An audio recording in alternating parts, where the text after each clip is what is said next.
a.m. for you, so we're gonna try to be efficient. Um, but Yeah. but I also wanna like I want everybody to know more about you. Can you talk a little bit? And we so just for transparency, Blood and I have never spoken before outside of Discord. Text chat prior to maybe an hour ago that we spent like 5 to 10 minutes. So this is actually like the first real time that we're gonna get into the nitty gritty. So this could be a train wreck. I have no idea. He may hate me. So can you talk a little bit about your background, what other competitive games you've played, and what kind of led you Mhm. into Paragon?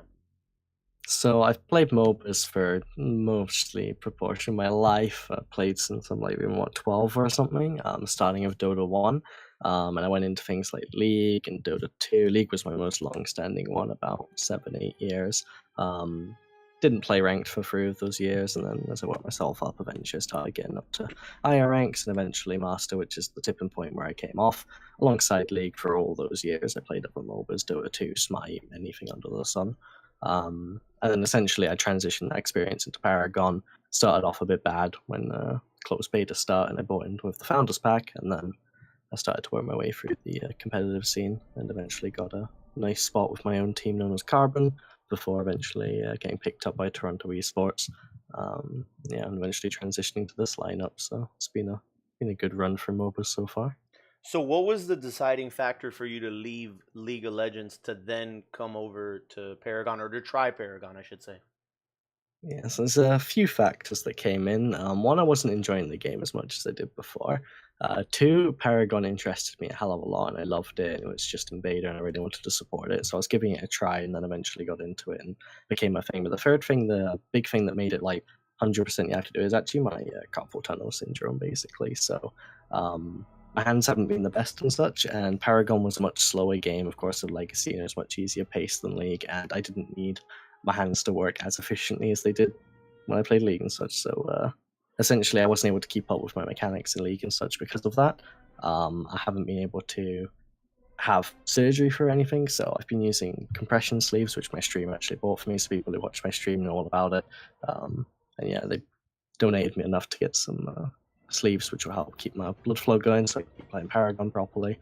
Until I can eventually raise enough money to get the surgery done myself or such. And I guess, just as an aside, with the changes to Paragon, have you had any like has that agitated any of that ailment, or is it still a pace at which you can manage? It's a pace at which I can manage. I think League was very, very intense. Same with StarCraft 2 when I played that for a while. Mm. They require a lot more keyboard interaction and such, with a lot more speed and multiple key presses across an entire match. Paragon matches are much shorter. I get more time ability to stretch out. The compression sleeves help a lot. The first time I got them was in Paragon. I didn't know about them before, so they've been helping a hell of a lot. But yeah, mostly slightly slower pace than League, which does allow me to keep up much more than League. Okay. Okay, wonderful. And so now you do stream on Twitch. Do you want to give out your schedule, or do you have a schedule? I usually decide it on the go each week. I usually have a pre-planned week. Usually, if I am streaming on a day, it's going to be 11 a.m. my time at latest, if not 10 a.m. So, sort of 10 to 11 a.m. is the time you can expect it to start, all the way until late afternoon. So it could be 4 or 5 before our scrims start. And give myself an hour break. But yeah, that can be every weekday, and then weekends it's either going to be fewer games on Saturday, at the same sort of times, and then Sunday would usually be a normal stream, but that depends if there's tournament going on, if there's stuff like this going on. For example, I won't be streaming, um, tomorrow/today, whatever you want to call it, when I next wake up, because it's going to be a bit later waking up, so Sunday will be a day off for me. And But then, now, and you do lessons. You have like a free lesson set up, and then you also have like a paid lesson. mhm. So do you want to talk about that for a second too, and then we're gonna do this again towards the end of the stream as well, just to make sure we cover everybody. Yeah, so I'm trying to get it bi-weekly. It's going to go towards monthly, definitely, for the free lessons, which is essentially just anyone can sign up as much as they want. They come and join a voice channel, and we go for a topic. Could be shot calling, could be jungling, could be laning, could be wave control, anything. For something basic, something advanced, whatever. and it can span across a few days. It can be one day. That'll be pre-mentioned. People sign up, they join, they ask questions, they go for a document, and we spend a few hours on it, basically, on the topic. Paid ones, they're more just pre-arranged private sessions and such. Through PMs, we can do anything, replay analysis, in-game gameplay, on Smurfs and such, to try and actually view the gameplay live and such, and move on the go. On the live, yeah, on the fly. I like that. That actually sounds interesting. So what we're gonna do here tonight is something that you would normally do under your paid program, correct? Yeah. Okay. Yeah, essentially. Right. Okay, so I'm ready. I'm ready to go here. I've got the stuff set up. So, how do you normally kind of get us both kind of in sync from a time perspective? So we can just go to, well, it's usually 5 seconds at the top. I think that's different now for the new replays, which is interesting. For the purpose of the stream, because usually I do it privately, which means we can use screen share, which is slightly lower quality, but you generally know what's going on. But for the purpose of stream, we should probably just sync up in game, so that you get full quality, because it'll be a bit pixely otherwise. Okay. Let me just load in, and I'll see what's the best way we can actually sync up here. It's probably just going to be on the timeline at the bottom. It'll be about 5 seconds into the game. Okay, and then I just, while you're setting up there, I do have a question. When was the last time you played League of Legends? Just out of curiosity. So aside from a week ago, which was like a game just to try out the new rune system in pre-season, it was probably a few months, basically. And it's just occasional one game just to try out, see what's going on. I can keep up with the esports across worlds and everything, but playing it properly, being literally a couple months into the first start of Paragon, basically. That's when I stopped. Yeah, 332 at the bottom is what I've got paused at. 332. Yeah, if we both sync up there, then we can pretty much just follow you around, would be the best idea. Okay, I've got that, and then let me find myself here. Okay, I've got it set up. Cool, so if I count down 3, 2, 1, go. And then we can move on the fly. I may say a couple times to pause if we need to look at anything, but we should be able to do most of it on the go, which will be good. So Blood's going to be talking a lot. Go ahead and post questions in chat. If we can jump to those, we will, but we're going to be pretty deep in the demo, okay? Yeah, so the first thing that I did note was definitely the start. So jungle lifesteal, all good. The Coin Master, I would only recommend if you're going wards as well. So sometimes if you go growth order for whatever reason, which is possible, especially on heroes like Grugs, you can buy Coin Master and then you can buy wards level 1 and still be in time for your full jungle clear. So you have wards to place partway through the clear or after your first gank and such. Otherwise, I'd just start Exoskeleton, because overall, the value of Coin Master is only getting those first wards, then you get the tiny bit of income. Whereas Exoskeleton is going to make you much more resilient if you have any early game fights or anything, especially at the 3-minute river buffs. Because the idea of jungle at the moment, especially of jungle lifesteal, is that you never want to back, really, as much as possible. Because you don't have quick exits, you're not going to get out of base quick enough. So you'll want to essentially get out, stay out as long as you can. And Exoskeleton is going to help you with that, especially if you have any brawls early game, or want a tower dive or anything. It also counters a lot of meta heroes at the moment, so Shimby with her ultimate, Revenant with his Q and such, Rictus Electrocute, any damage over time effects, essentially. It's quite a big thing. So in this first clear, there is a couple things to note. So first, you started on the back camp, which means it could inevitably lead to the front camp. This puts you in an awkward position to get to green efficiently. It's just a slightly longer path. You could start on one of the side camps, and that would lead you to the other side camp, which gives you a slightly better route just to get to the green, so it's a little less delayed, just for the purpose of efficiency. And then the other thing's mana, basically. So grabbing a camp, I'd never use the grab on a camp. It's going to speed it up a little bit, but not enough to make the mana valuable. Essentially in the jungle, you want to try and stay at around 2/3 mana while actually clearing, unless you're planning on going back straight after the clear, so then you can of course burn all your mana, go back to base, and get it all back anyway.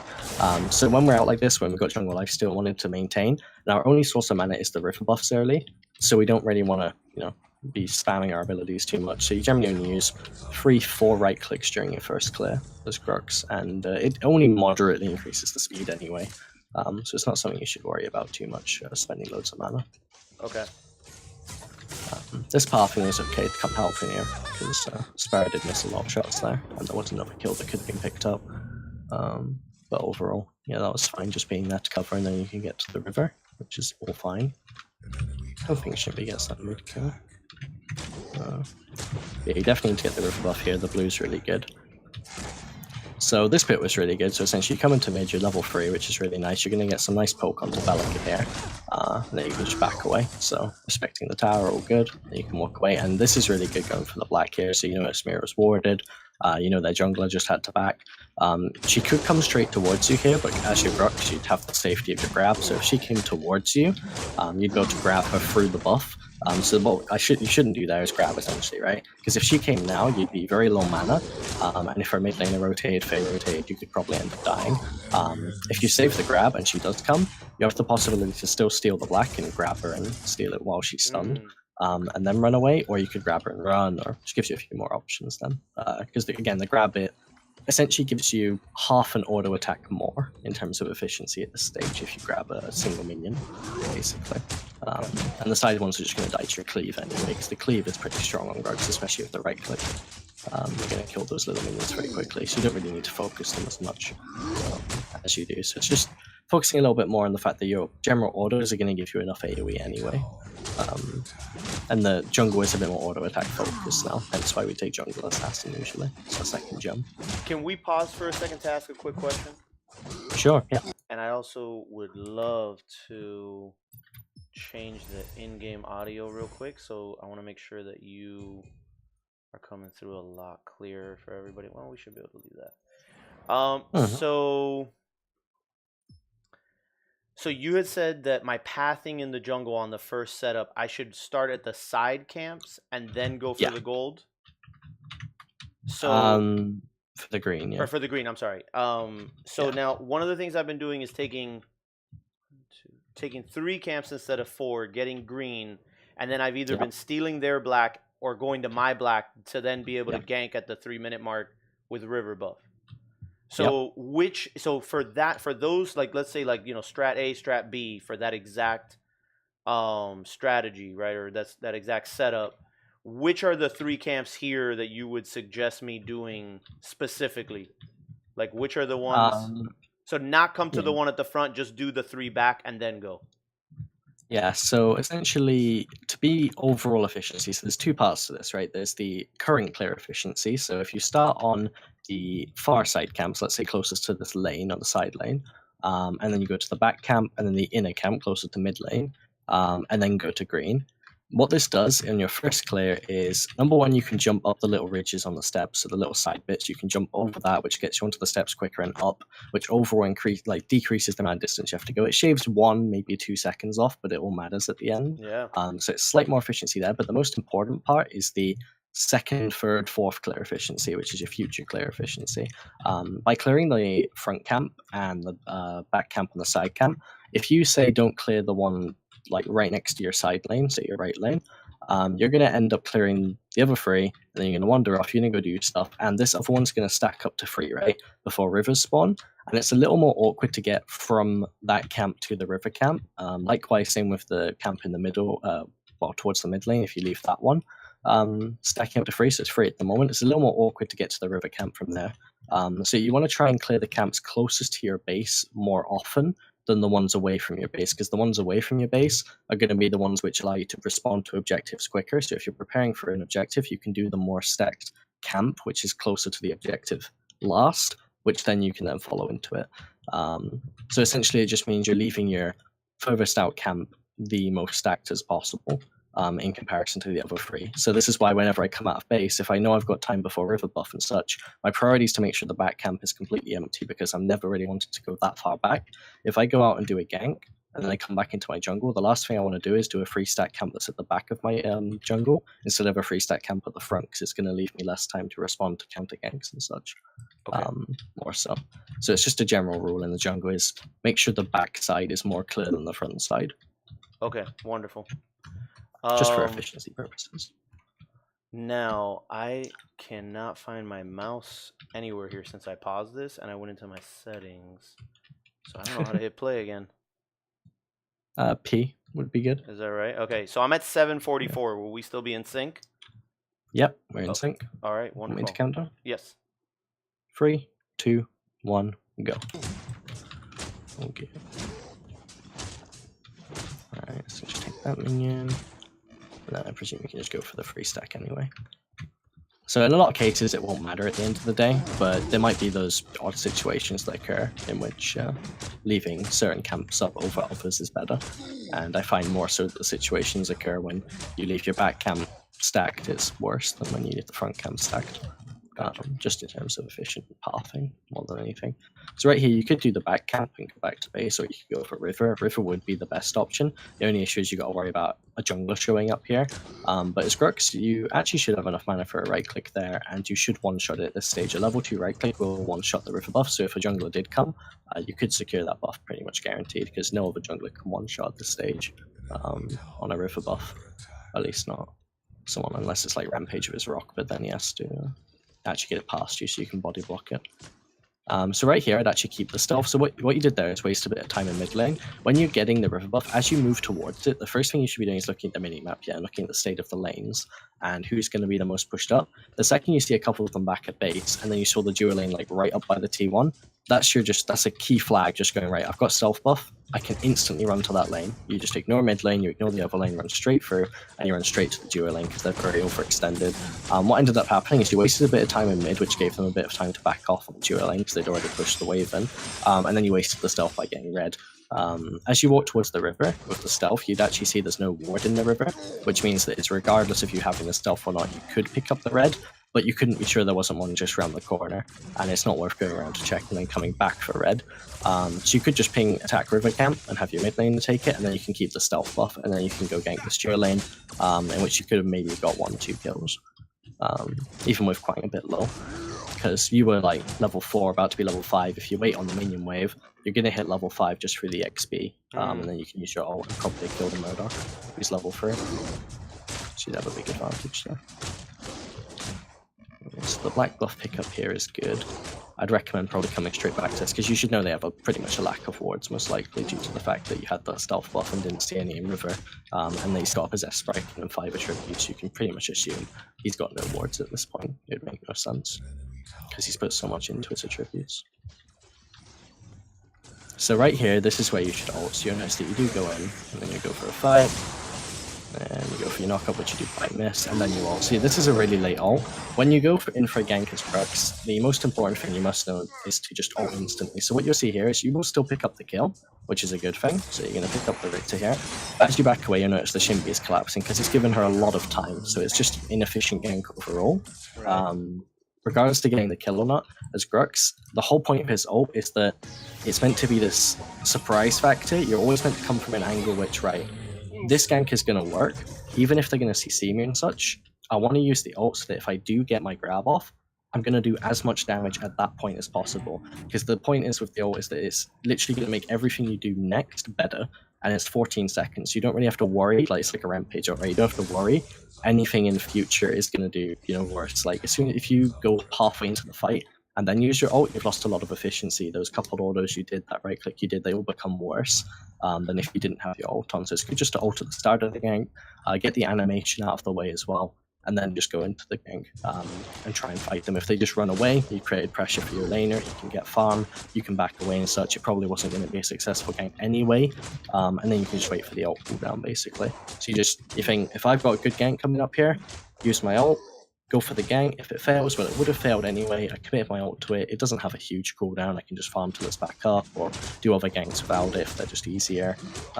If it does go well, then it's probably gone well better, like even more so, because you've got the efficiency of the ult. You probably kill them much faster, which means you're going to get out quicker, which means there's less time for enemies to retaliate on something on the map, be it a rotation or be it a counter trade somewhere else across the map. Okay.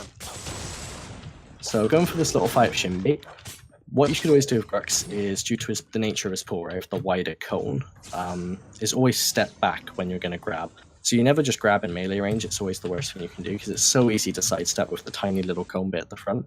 But you always just walk backwards from them and then grab, because once you've got them in the center of the cone, there is no way they can really move out without using a dash that will make them dodge it. They're pretty much guaranteed going to be hit by it. So you should always take one step back. I usually count my head, just one as I walk backwards, and then get grabbed.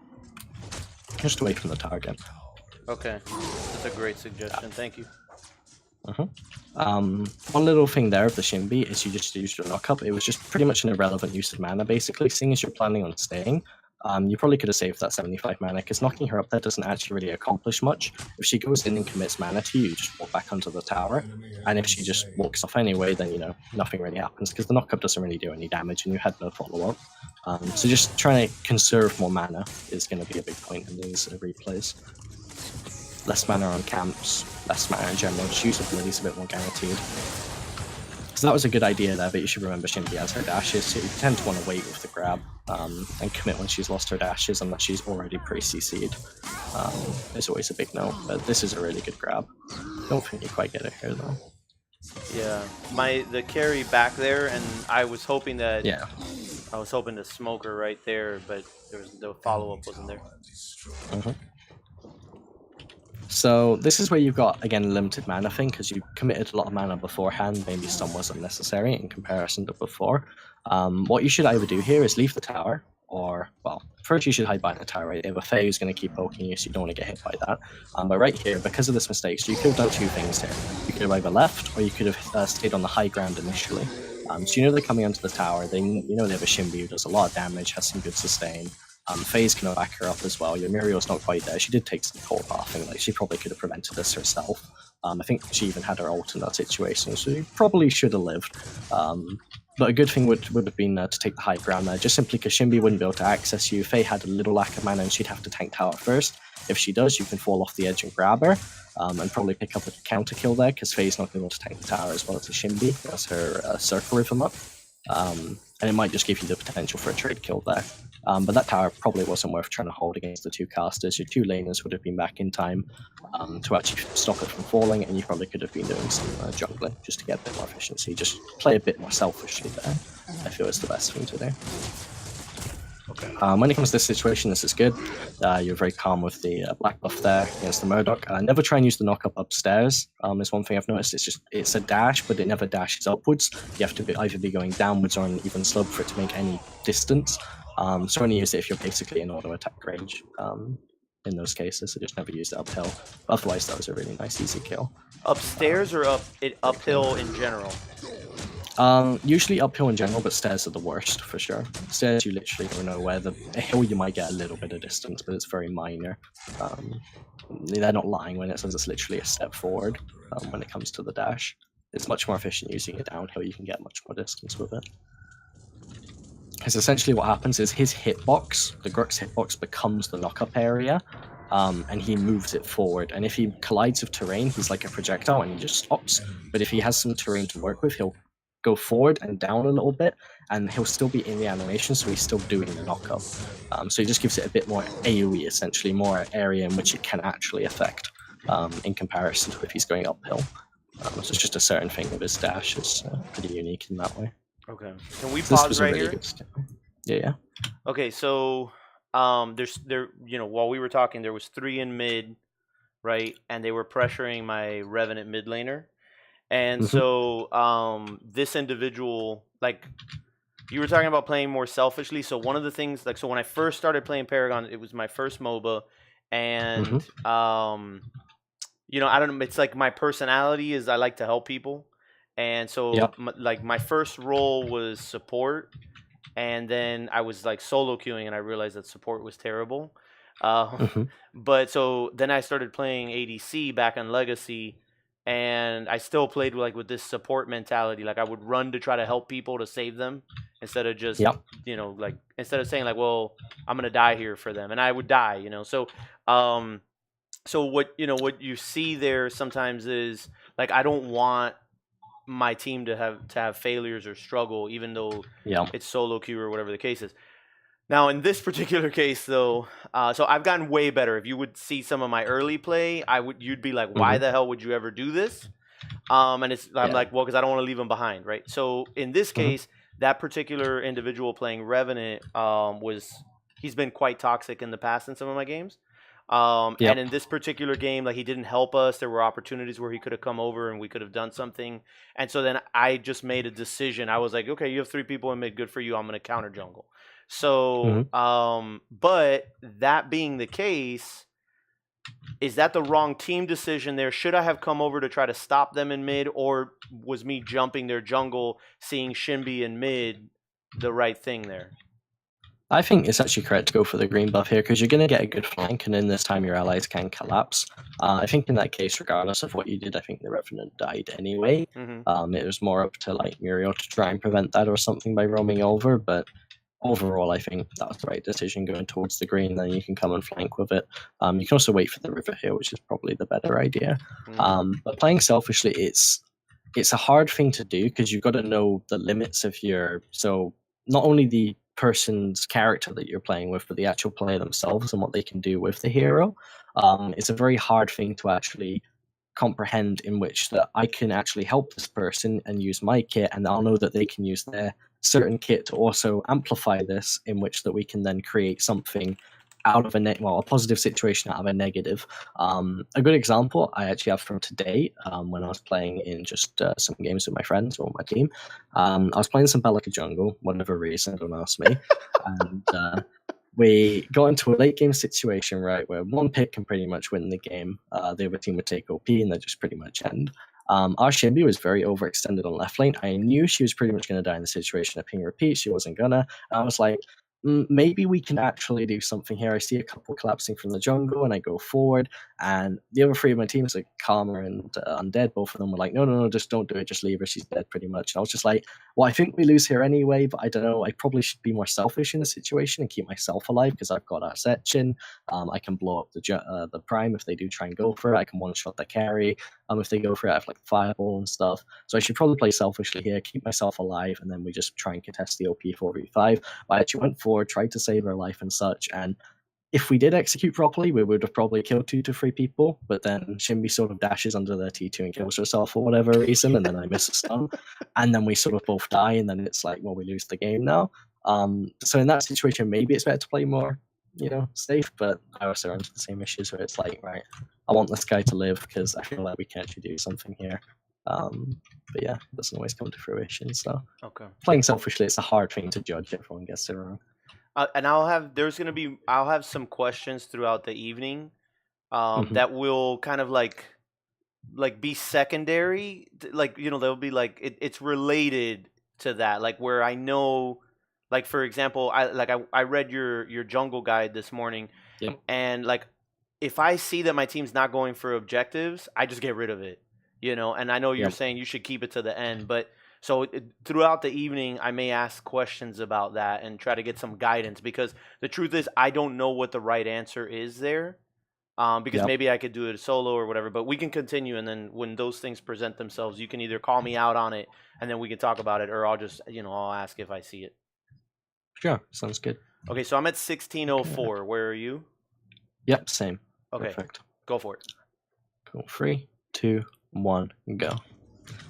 So right here, you've pretty much got a good flanking angle. They're sort of half backing away, not sure if they're going to take the tower, but you should definitely wait for the river buff here, because you're going to come in with very low mana here, and no matter what you do here, you're pretty much not really going to get a kill. So you commit the grab, you sort of auto attack, then you have to back away. So in this situation, you can pretty much never get the kill. So you either wait there for the river buff, or you run through straight to the left river buff and get one. You just want to get one of these river buffs, basically, just to get your mana pumped up. So it's just mana efficiency at that point.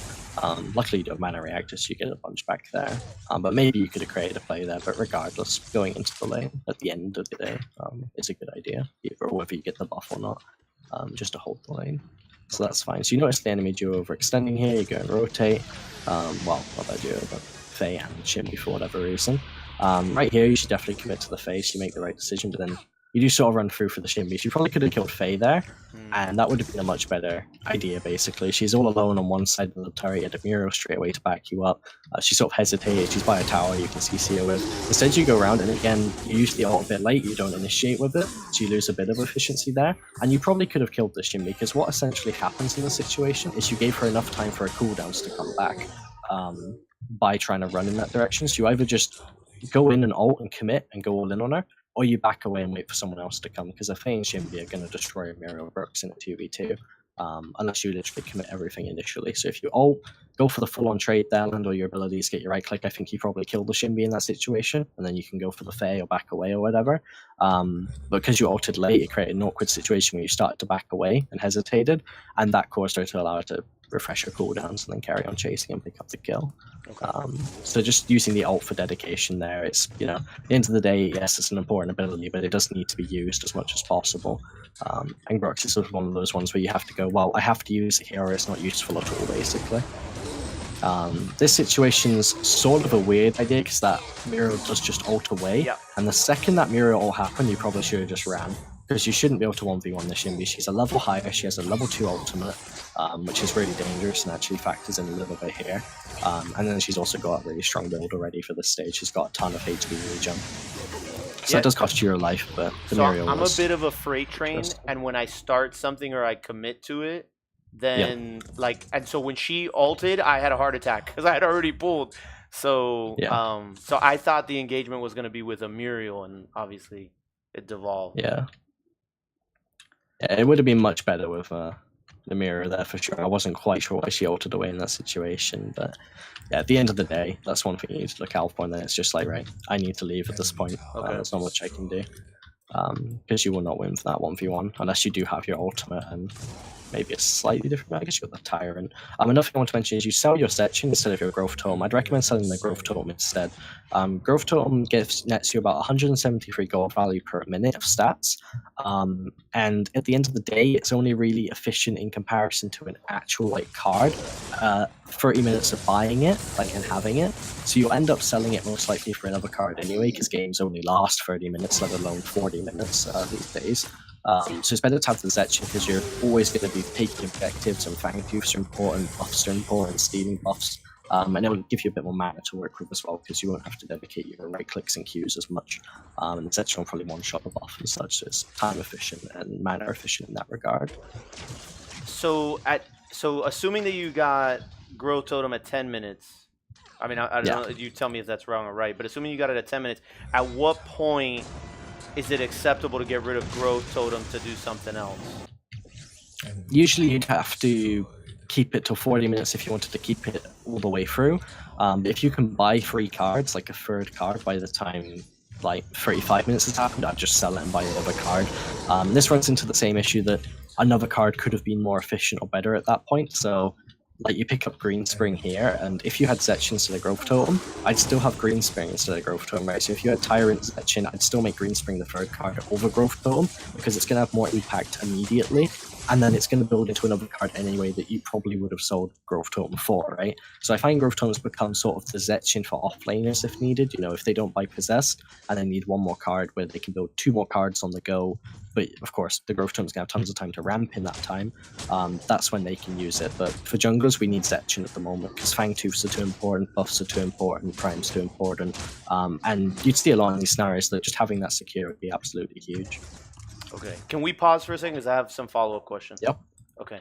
So you make a very interesting point. You're going to get rid of Growth Totem anyway, so you're not going to get it to the point because I don't keep it. It's not the card that I keep the whole time. I normally end up with Tyrant, Numbing Rogue, and Unbroken, right? Let's say if I'm going to go Growth Death.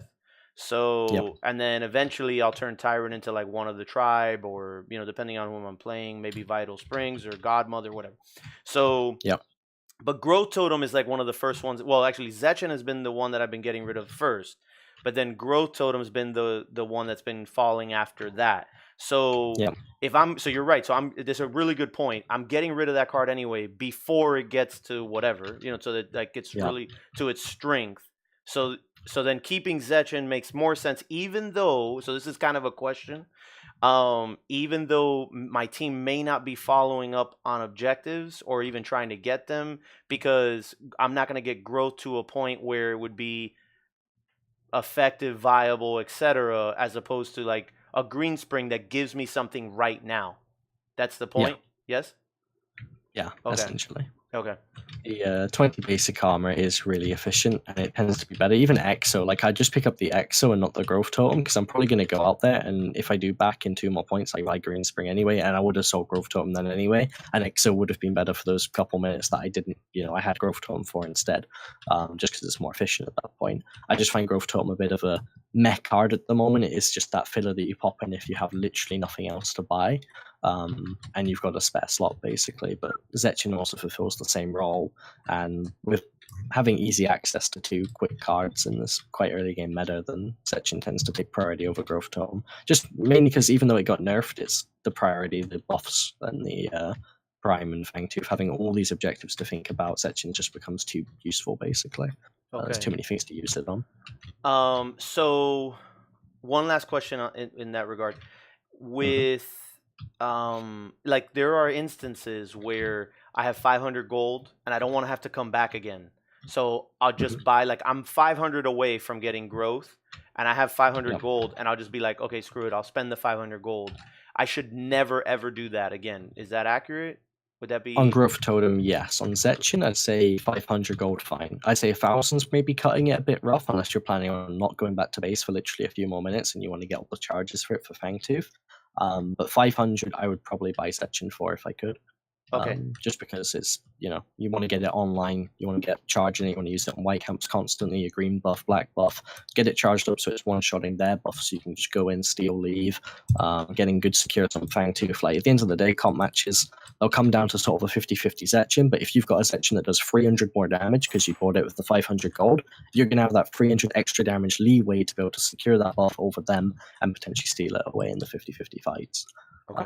So it just gives you a bit more leeway in that regard. And even at lower elo, you'll notice most junglers don't actually have Zetchin. Their Shinmi doesn't have Zetchin. So if you go and do a Fangtooth now, 5v5, they all enter the pit, you've got Fangtooth. Like, if that thing gets low, you've got it now. It's yours because you have Zetchin.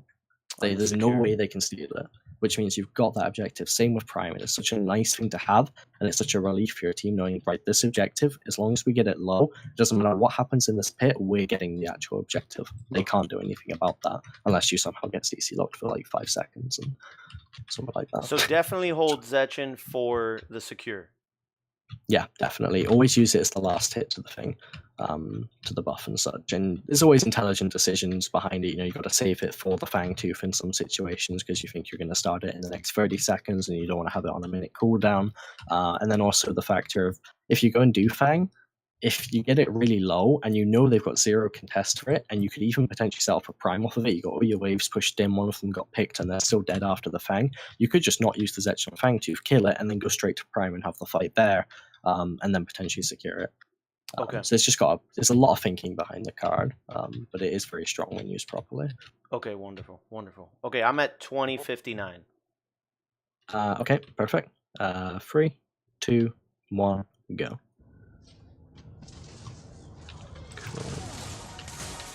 So Shinbi comes forward here. This is definitely very overzealous from her. So you can pretty much just smack her here. And I think she does die in the end. Just about. It's a good knockout. Takes a tower shot. The grab is unnecessary there. That grab should never hit realistically. So you probably could have just walked forward and conserve some mana just in case she walked back towards you. Otherwise, that's fine. I think you're not going back for another card yet. I think you're waiting for your numbing, aren't you? Which will be 1 more point. Otherwise, stat distribution is fine in terms of attributes. I'm not sure how stacked the Tyrant is at this stage because I don't think it tells me on here. So it'd be good to keep track of that because the Tyrant, you probably should have fully stacked by now.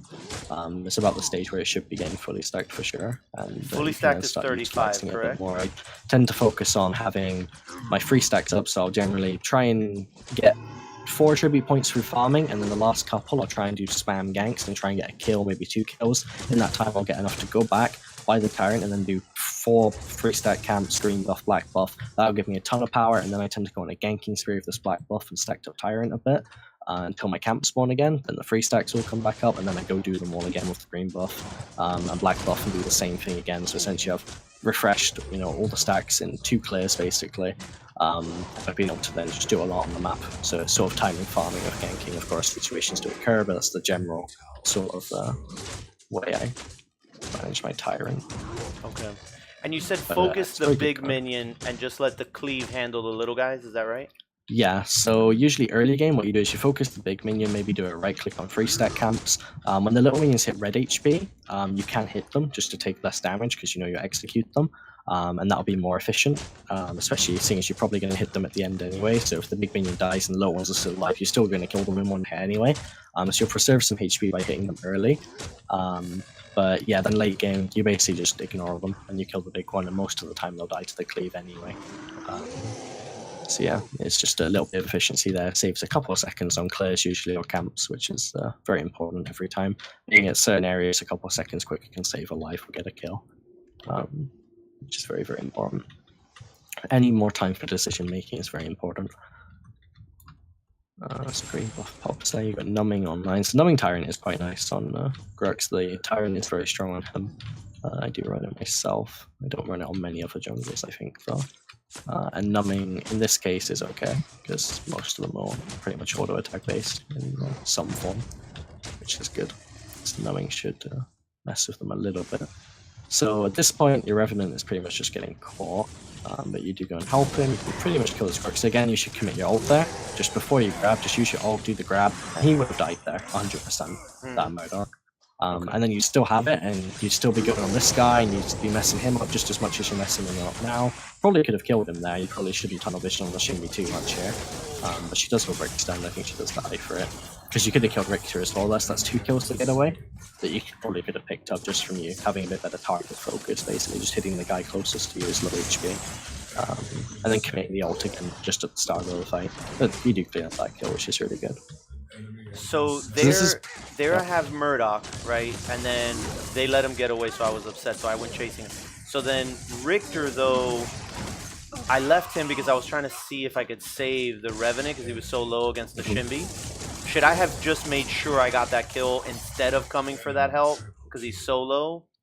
Probably. Like, the Revenant's going to be a non-factor when it comes to pushing stuff. So he's an assassin hero, right? Assassin heroes, you generally don't try and save in a team fight. Like, unless you know you've got the time to do it and it's easy, you should prioritize other kills and trade kills for them, essentially. Assassins are all about getting their whole kit off, and then they're pretty much meh. They won't help you do objectives very quickly. They won't help you, take towers very quickly or anything. If you can get, like, a carry kill or the Richter kill, that's going to be really huge, because if you ever get into like a situation where you get into a siege, having their Richter down for your assassin down is much more worthwhile than having both up, because one Richter hook could decide a siege, it can completely break your siege potential, whereas a Revenant, he's probably not going to do that much. He might get an ult tower dive off, but he's probably not going to have his ult off if he's used it properly in the fight and such.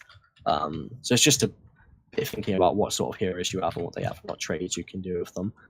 And there's also the situation where he might just not die anyway. Your team might save him, so you might be able to just pick up the kill and not lose your guy anyway, because there were 3 people around him as well. Right. So you probably could have just been safe anyway. But you do guarantee it, and that's okay. You do end up getting the Richter anyway. So. Okay. But the early commitment to the ult was definitely something that would have got the Murdoch killed earlier, which would have changed the course of the fight a lot. Right. Especially towards the second bit. So they're on Fangtooth here, and you definitely should be probably just running at it. You should be going towards something spawn, really, make sure there's vision on it from your support, help them more there. But this should definitely be something you should be collapsing on. And again, if you have a Stetch in here, you could just waltz in, and it's getting a bit low, and right now you just walk in and steal it right now on that HB. Just because you'd have Stetch in and they wouldn't, basically. There's not much they could do about it. So Sparrow just pretty much ints, and at this point, you need to basically get out, because you've just lost your main carry, and yeah, it's pretty much going to be rip. Again, the ult was a little bit late, but you do pick up Shinbi, which is good. I think you actually get away, don't you? Because Muriel. Yeah, I think Muriel saves you. I don't remember. Yeah, so it's a bit of luck from there. Yeah, you got Nameless Curse on you there. Is Faye of Nameless? Yeah, that is Nameless, cool. I figured because you didn't die and it was a Dawn, I doubt she had Wyvern. So yeah, you do luckily survive there, and the fight does go okay, but he had a Murdoch split pushing, which means he does get a T2. I don't think he gets in them. Yeah, wave management definitely seems a bit poor from your team. You had a good slow push on right and mid, but then left was set against you, which is the most important one, seeing as it's opposite of this map to the side of the map to Fangtooth. Luckily you do get the T2, but it's just one thing you could look at. You could go and control that wave, but you got to weigh it up. Did you need to be present in the fight, or did you need to actually clear that wave and set it? Because sometimes you just don't have the time. That coin tempo is very interesting. very, very interesting. I missed it. I was like really trying to listen to what you were saying. I missed it completely. Yeah. That's fine. So Black Buff's good here, and you probably just need to rush Prime because you sort of Hail Mary at this point because you've got a really low inhibitor. The other, well, one of them's exposed and the other one's got a T2 up. But overall, your team's in a negative position, right? So rushing up is definitely the right call here. And again, if you have Zetch in here, imagine if their like whole team was straight towards you now. You might actually have a bit of worry if they collapse here. But if you have Zetch in, again, it's just no worry, right? You guarantee get the objective, and then you can go to the 5v5 team fight. So, especially at that stage of the game. Yeah, it's just a bit of like relief, you know. It's not going to make you so nervous. Someone jumps in the pit, you're not going to be panicking like Rowan needs TC and kill this guy. He's going to potentially steal it. There's no 50-50 situations going on. You just got the objective. So it's going to be really good for your team if you can manage that. And that happens a lot in solo queue, especially. Yeah, definitely. So you're a little too far forward here. So Richter does get a good hook off. You could get a really good grab off there. You probably could have gone for it and then got a right click off or something, allowed your Spare to ult, maybe clean up 3 kills. So that's just something you could have made use of the situation, right? But overall, you were a bit too far forward initially and probably shouldn't have got grabbed in that situation. Luckily, the team wasn't too responsive on it, and you ended up getting a kill for it anyway. Yeah, he ulted me too, so like, yeah, I thought I was dead. Yeah, it was a bit close, but seeing the 3 people stacked there, you probably could have got a really nice grab off. It's the same idea of Sephiroth, right? The idea is just to not panic. Like, if you don't die in the situation, what can you actually do with it to maybe make it positive? So Richter hooks me in, he ults me, straight after I can dash behind him and get like a 2-minute ult into my team, and maybe we can get some kills or something. It's the same idea of Grox, maybe you can look for a big pull off of it or such. So just utilizing a bad situation, maybe turning it into something good. So that Sparrow is a bit overextended there. I think you do survive here again because of the Muriel. Yeah, this Muriel's doing wonders for you this game. And yeah, it's just this is a common thing with people that are playing Grux at the moment and such. They're so used to his dash from before and such, where they could just get out of bad situations that they position very far forward. And you end up getting yourself in a lot of bad situations, which you would have got out of with your dash, but you can't anymore because you don't have it anymore. So a lot of Grux players are actually making those mistakes of going a bit too far forward. Luckily Muriel's managing to get you out of those. But that was good there, committing the ult to the inhibitor there and guaranteeing that taken down. Everyone should probably back away here because it's a bit risky to go for more. What you can do is you can just set both sideways, like you could run to left lane, your team go right lane, set both waves towards them as you back, then you will just run towards Fang 2 as they deal with the waves. That could be a really nice thing to do here. And late game, it's still worth going for Fang 2s, right? If it's up, you go for it. Definitely. 100%. Like, if it's up and it's just there to take, just go grab it. It's going to be like, what, at this stage, probably is if you had 1, I think you've had 1, right? Maybe you've had 0. I can't remember if you even had 1 yet. I think they might have had 1. Yeah, I don't think we got it. Yeah, which means it's a K gold for everyone. So, I mean, everyone gets an extra tribute point. It's really important at this stage. Maybe you're hitting your 25 gems or even 19 gems at this point. And it might just get another card.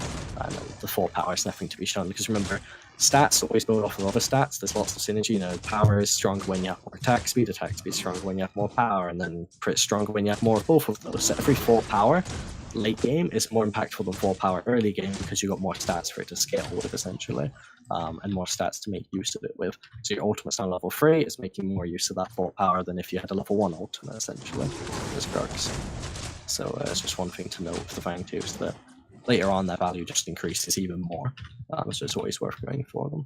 Okay, and getting those pools there to clear waves is acceptable or not? Definitely if you're going back, like I'd commit a pull right click just to, you know, kill an entire wave, a huge one, regardless if I'm going back or not. But as long as you're staying up in mana, it's pretty much fine. Like I wouldn't be dedicating so much mana to the slack buff, for example. But I would have just done the grab right click on the wave, and then other than that, it's all auto attacks. Gotcha. I think. Yeah, I'm a bit of a I'm very wasteful when it comes to mana on any hero that I play. Yeah, it's like real bad. Which is why I like Mana Reactor. Yeah, Mana Reactor is a godsend. It does make a lot of fighters way stronger than they should be, such as Quang and such. You don't deserve to have such mana gains as that. You feel it should be moved to a 13 cost. So Richter goes for an overly aggressive pull here. This should pretty much be a kill on him or Faye. I mean, Revenant just did the nice old brain dead auto attack into Q. Yeah. Pretty much kill. I think he bugged on mine. He's bugged on mine. I presume it's the death roller. Yeah, I think he's bugged on his health. Yeah, that would make the most sense. So right here, you've basically got control of the map with that pick because you just killed their main source of wave clear, and well, maybe aside from Malika, but a big source of wave clear. This left lane does need to be set. You should probably ping for Quang to push it or something, because you should never really have one lane set towards you in this position. Like, you've got mid pushing in, but imagine if you guys do somehow get wiped here from like a really good Rick to Malika combo or something that Shimmy cleans up the back line. They could actually insta rush right and not only just get in, if they could even end the game at this stage. The death time is definitely long enough. They're just running straight across the map, and if they ignore mid lane, because they're duo respawn, they're Fae, she can just cover mid lane, and then the rest of them can all bolt to right lane, and they can pretty much just end, and she'll clear whatever waves come to core. You don't need to worry about inhibs if you're going to win the game. So, and this is a bit just being a bit too far forward. She take a lot of poke. It's just a bit unnecessary. You can stay a bit further back. You can stay with your back line. You shouldn't move too far in front of them, even as a tanky hero like Grux, because you'll probably just get blown up like that. It doesn't really end well for Grux at the moment, just due to his lack of mobility. And he's just a little bit squishy than other heroes. And you have Billboard Tyrant, which is a damage card, essentially, gives a bit of HP. And Growth Totem, again, it hasn't had too much time to ramp up. It's only 20 minutes or so, I think, since you've had it, so it's just not good enough, really. If you had an Unbroken, it's a little bit different. That card's crazy strong in terms of tank stats, but overall you do win the game, so at the end of the day, it doesn't matter too much, which is all Gucci. Well, so in that regard, and again, going back to your jungle guide that you released recently, so what do you think there about getting rid of Tyrant to then bring in Unbroken instead and give up that power, and then also getting rid of Growth Totem as well? Like, is that just too volatile of a situation, or? I think that's okay. So usually you have to assess your team comp more so on this kind of stuff before you make the actual decision. And you do have a Muriel, so you gotta think way out the positives and negatives of damage versus durability, right? So if you're just contemplating switching Tyrant for Unbroken, which is something I do mostly on Crunch and Grux because they're the heroes I buy Tyrant on and then want to move into Unbroken. If I want to swap it for Unbroken, if you look at Muriel, that's a plus for Tyrant, right? You're building damage, you're going to get shields, so you don't need too much durability, because the shields will cover it. Then you have a carry and an assassin, which is a pseudo carry, which means you essentially have double carry. This is a huge plus for going tank, because you lack frontline in that regard. And then you've got one more pick, which is your Quang. The issue is the Quang is generally your split pusher, which means you become the dedicated tank. So you've got off tank, dedicated tank. Quang would become your off tank, but because he's a split pusher, you can't just have an off tank. So if you're a Tyrant and then you don't go Unbroken, you're looking at more of an off tank Grux, which is not going to be dedicated. He's not going to be the full tank Grux that can take all the punishment, which means he's probably going to get blown up even with Muriel shields, and then your double carry becomes exposed with a lack of front line if you're Quang split pushing. So you've got a split pusher, you've got a support of shields, then you've got double carry. So essentially you've got three things, which is dragging tank up, and then one thing that's dragging damage up. So in this situation, you should probably swap Tyrant for Unbroken, because it will give you that durability to be the dedicated tank and just absorb all the damage, basically. You're still going to be a damage threat with your ultimate and have all your disruption, but your carries will do enough damage that you don't need to be dealing with that damage with Tyrant. You can just take all the hits for them, essentially. Okay. Okay, duly noted. Real quick, we just finished that one, so are there any questions in chat? We can maybe take, like, I don't know, maybe like 5 questions if anybody has any specific things for Blood. Otherwise, we'll move to the next one. So it looks like the next one, while we're waiting to see if any questions come through, is going to be a Rampage game. And I've got that one. So we can get that one queued up in the meantime. I'm skipping the draft, obviously. Yeah. If you had to, say maybe my 2 biggest issues.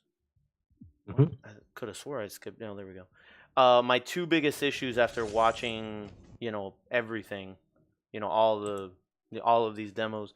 Would you want to wait till the end to discuss that, or is it something that we can maybe build on throughout the evening? Or wait, no, because you were going to surprise me. Is that all right?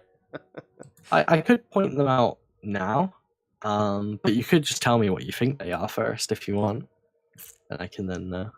Well, I mean, I would say decision making is probably the worst thing, but but so if I had to guess, the thing that I am super self-conscious about is like when to go, like like should I go into that lane and help right now or should I not? And Hmm. that's something that like there's like a guilt element to it where I'm like I feel bad because I'm not helping that person right now, but then at the same time I'm like I need to clear these camps so that I could Hmm. be strong for the team also.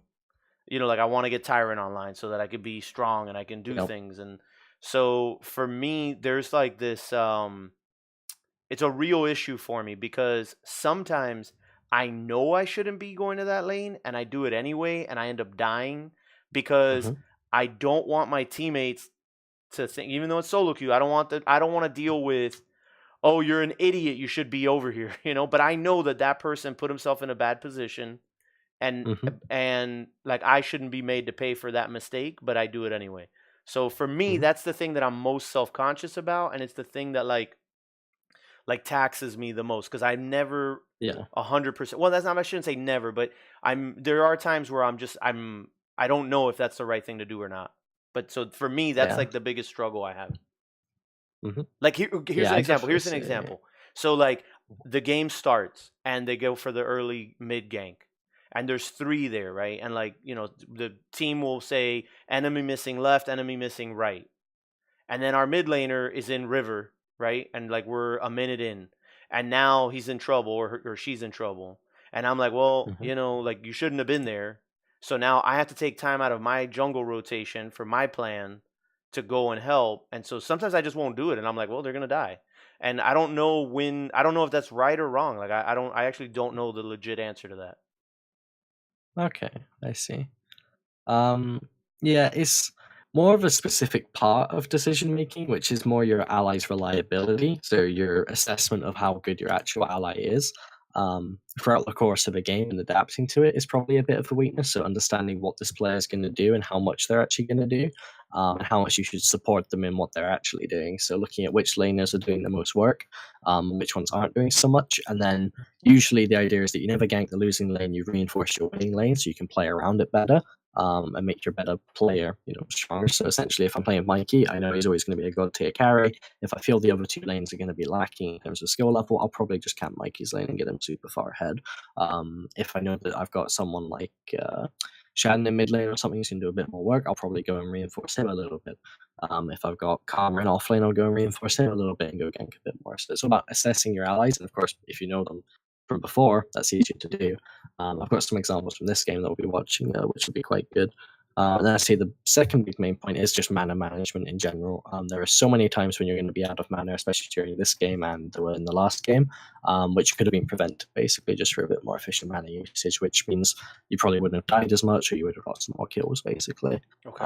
So I'd say they are the two biggest points, which we'll be covering mostly. Okay. What's your timestamp right now?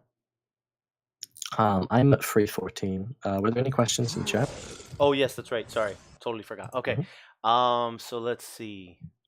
How long would you keep growth on a mid laner? Sorry, presents growth totem. Yes. So usually in any laner, the rule is: are you buying possessed? No, then you're probably going to be going growth totem. If you're not buying either, then you've got a bit of a weird build, because deathful growth should be in most of the builds right now, unless maybe carry, maybe support because of wards. Of course, you've got spam wards. But mid off lane, 100% should pretty much have death or growth in it. You should be buying possessed. If you don't buy possessed, then that is the spot which growth totem will go. And you can stick with that one, especially on mid laners, until you've got your other two cards complete. And if it's going real late game, you've had that thing for 30 minutes and you still can't afford your third card, you can consider keeping it past that point. But otherwise, if it does get to about 25 minutes of having the growth tome and you can afford that third card, I'd just sell it then. So I'd only keep it on mid or off lane or support carry, whatever, if you can afford the third card, but you weigh the actual stats better than that card, and it's been 35 minutes or so, 30, 35, is when you can start assessing that it's better. Okay. And then this I think this is in your jungle guide if I remember correctly, but Mr. Potatoes is asking what blood is looking for while using the black buff. So usually I always lead green into black, preferably. Otherwise, if black's separate, it's always ganking. That's why I like the green with it, because you can use both to gank. But I always want the green black online the longest for ganking, essentially.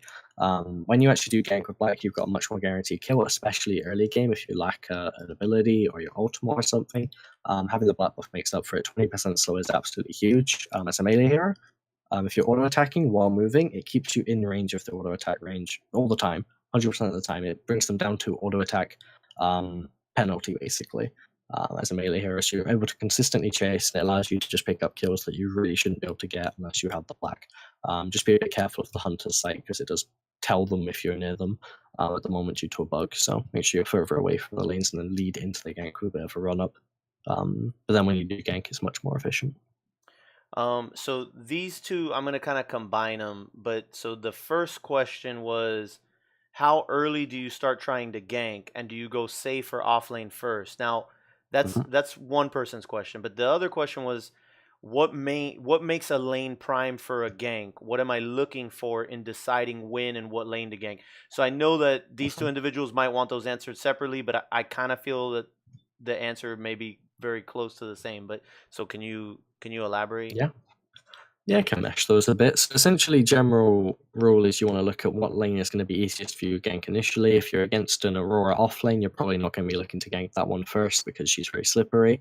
You're probably not going to be looking for Gideon's mid because they're very slippery. Things you're going to be looking for are people with lack of mobility, like Valakas and Gadgets. Off laners like Quang or Shimby is okay. If you get around the dashes, if you're Quang yourself or something, or dual lanes like Sparrow Phase, Sparrow Muriel kind of thing. Tend to be quite easy to gank in comparison. So you want to look at that initial setup and then decide your path on that. So if I do white, white, white, green, the decision now is to either do the other white camp, which is a big and small minion, which will make me hit level 3, or go do the black buff. This depends on whether I want to gank off lane or if I want to gank safe lane primarily. So I usually make that decision beforehand, and then be ready to gank them. But the general idea is that when you do get to the moment where you want to look for the gank, so you say you're committed to your clear, you're going towards the left side, get your black buff, and you're looking for mid or left lane, you want to look for the overextensions, basically. Just look how far up they are in the lane, warding patterns, basically. If their support is in lane and he has a Taskmaster, and you know he hasn't back since he's got to lane, he hasn't got any wards, there's no way he does.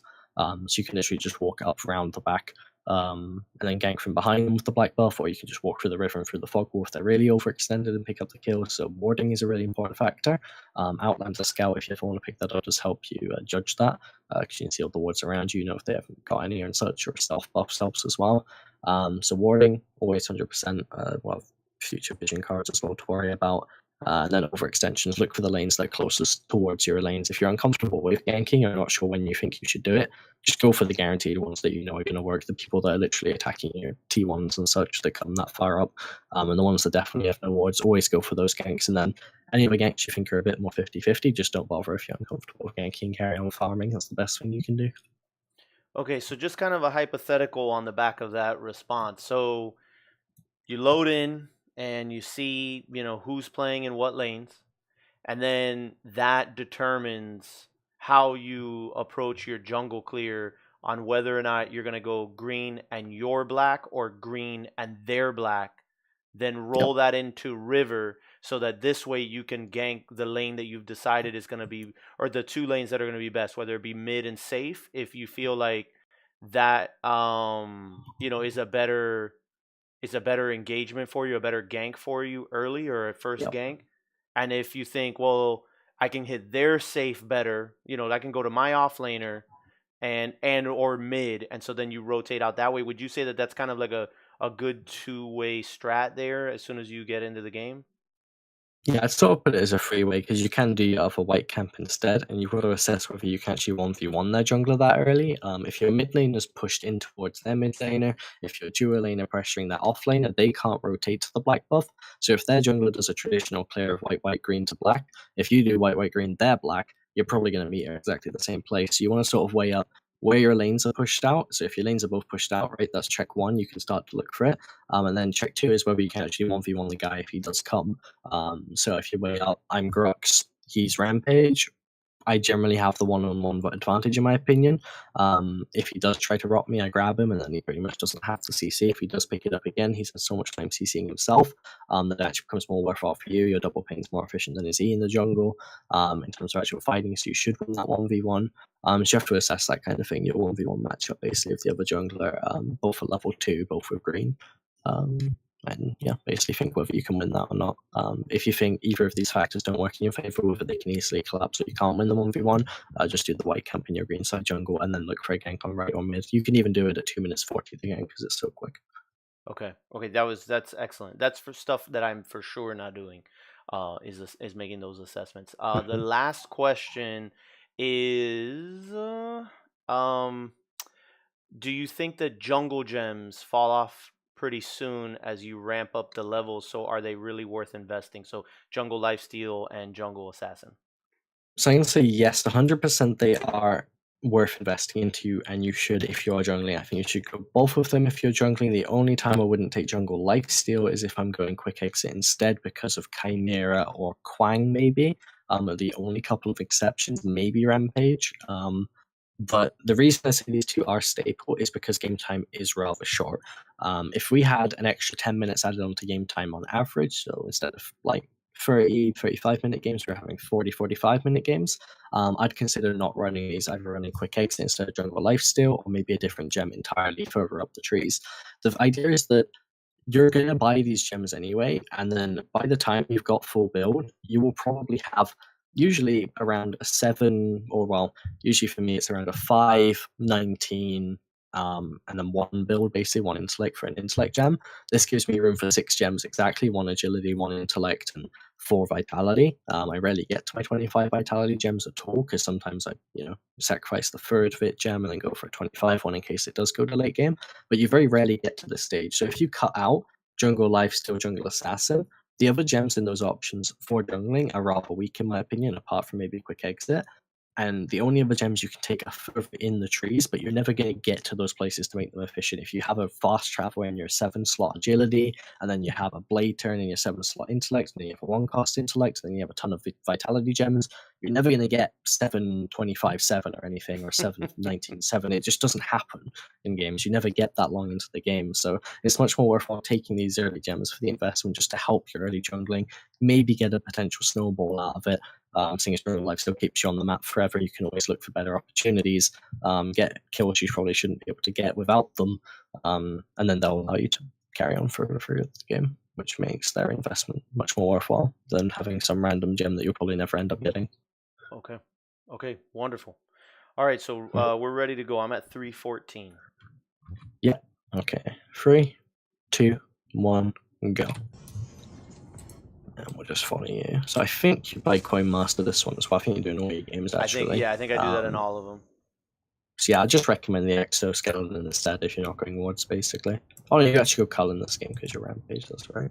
So I think you take your E and Cull, which is good. Yeah, on my Rampage, I was leaving that T1 Vitality Gem off, I think. I think I was leaving it off, or it might be Quick Exit.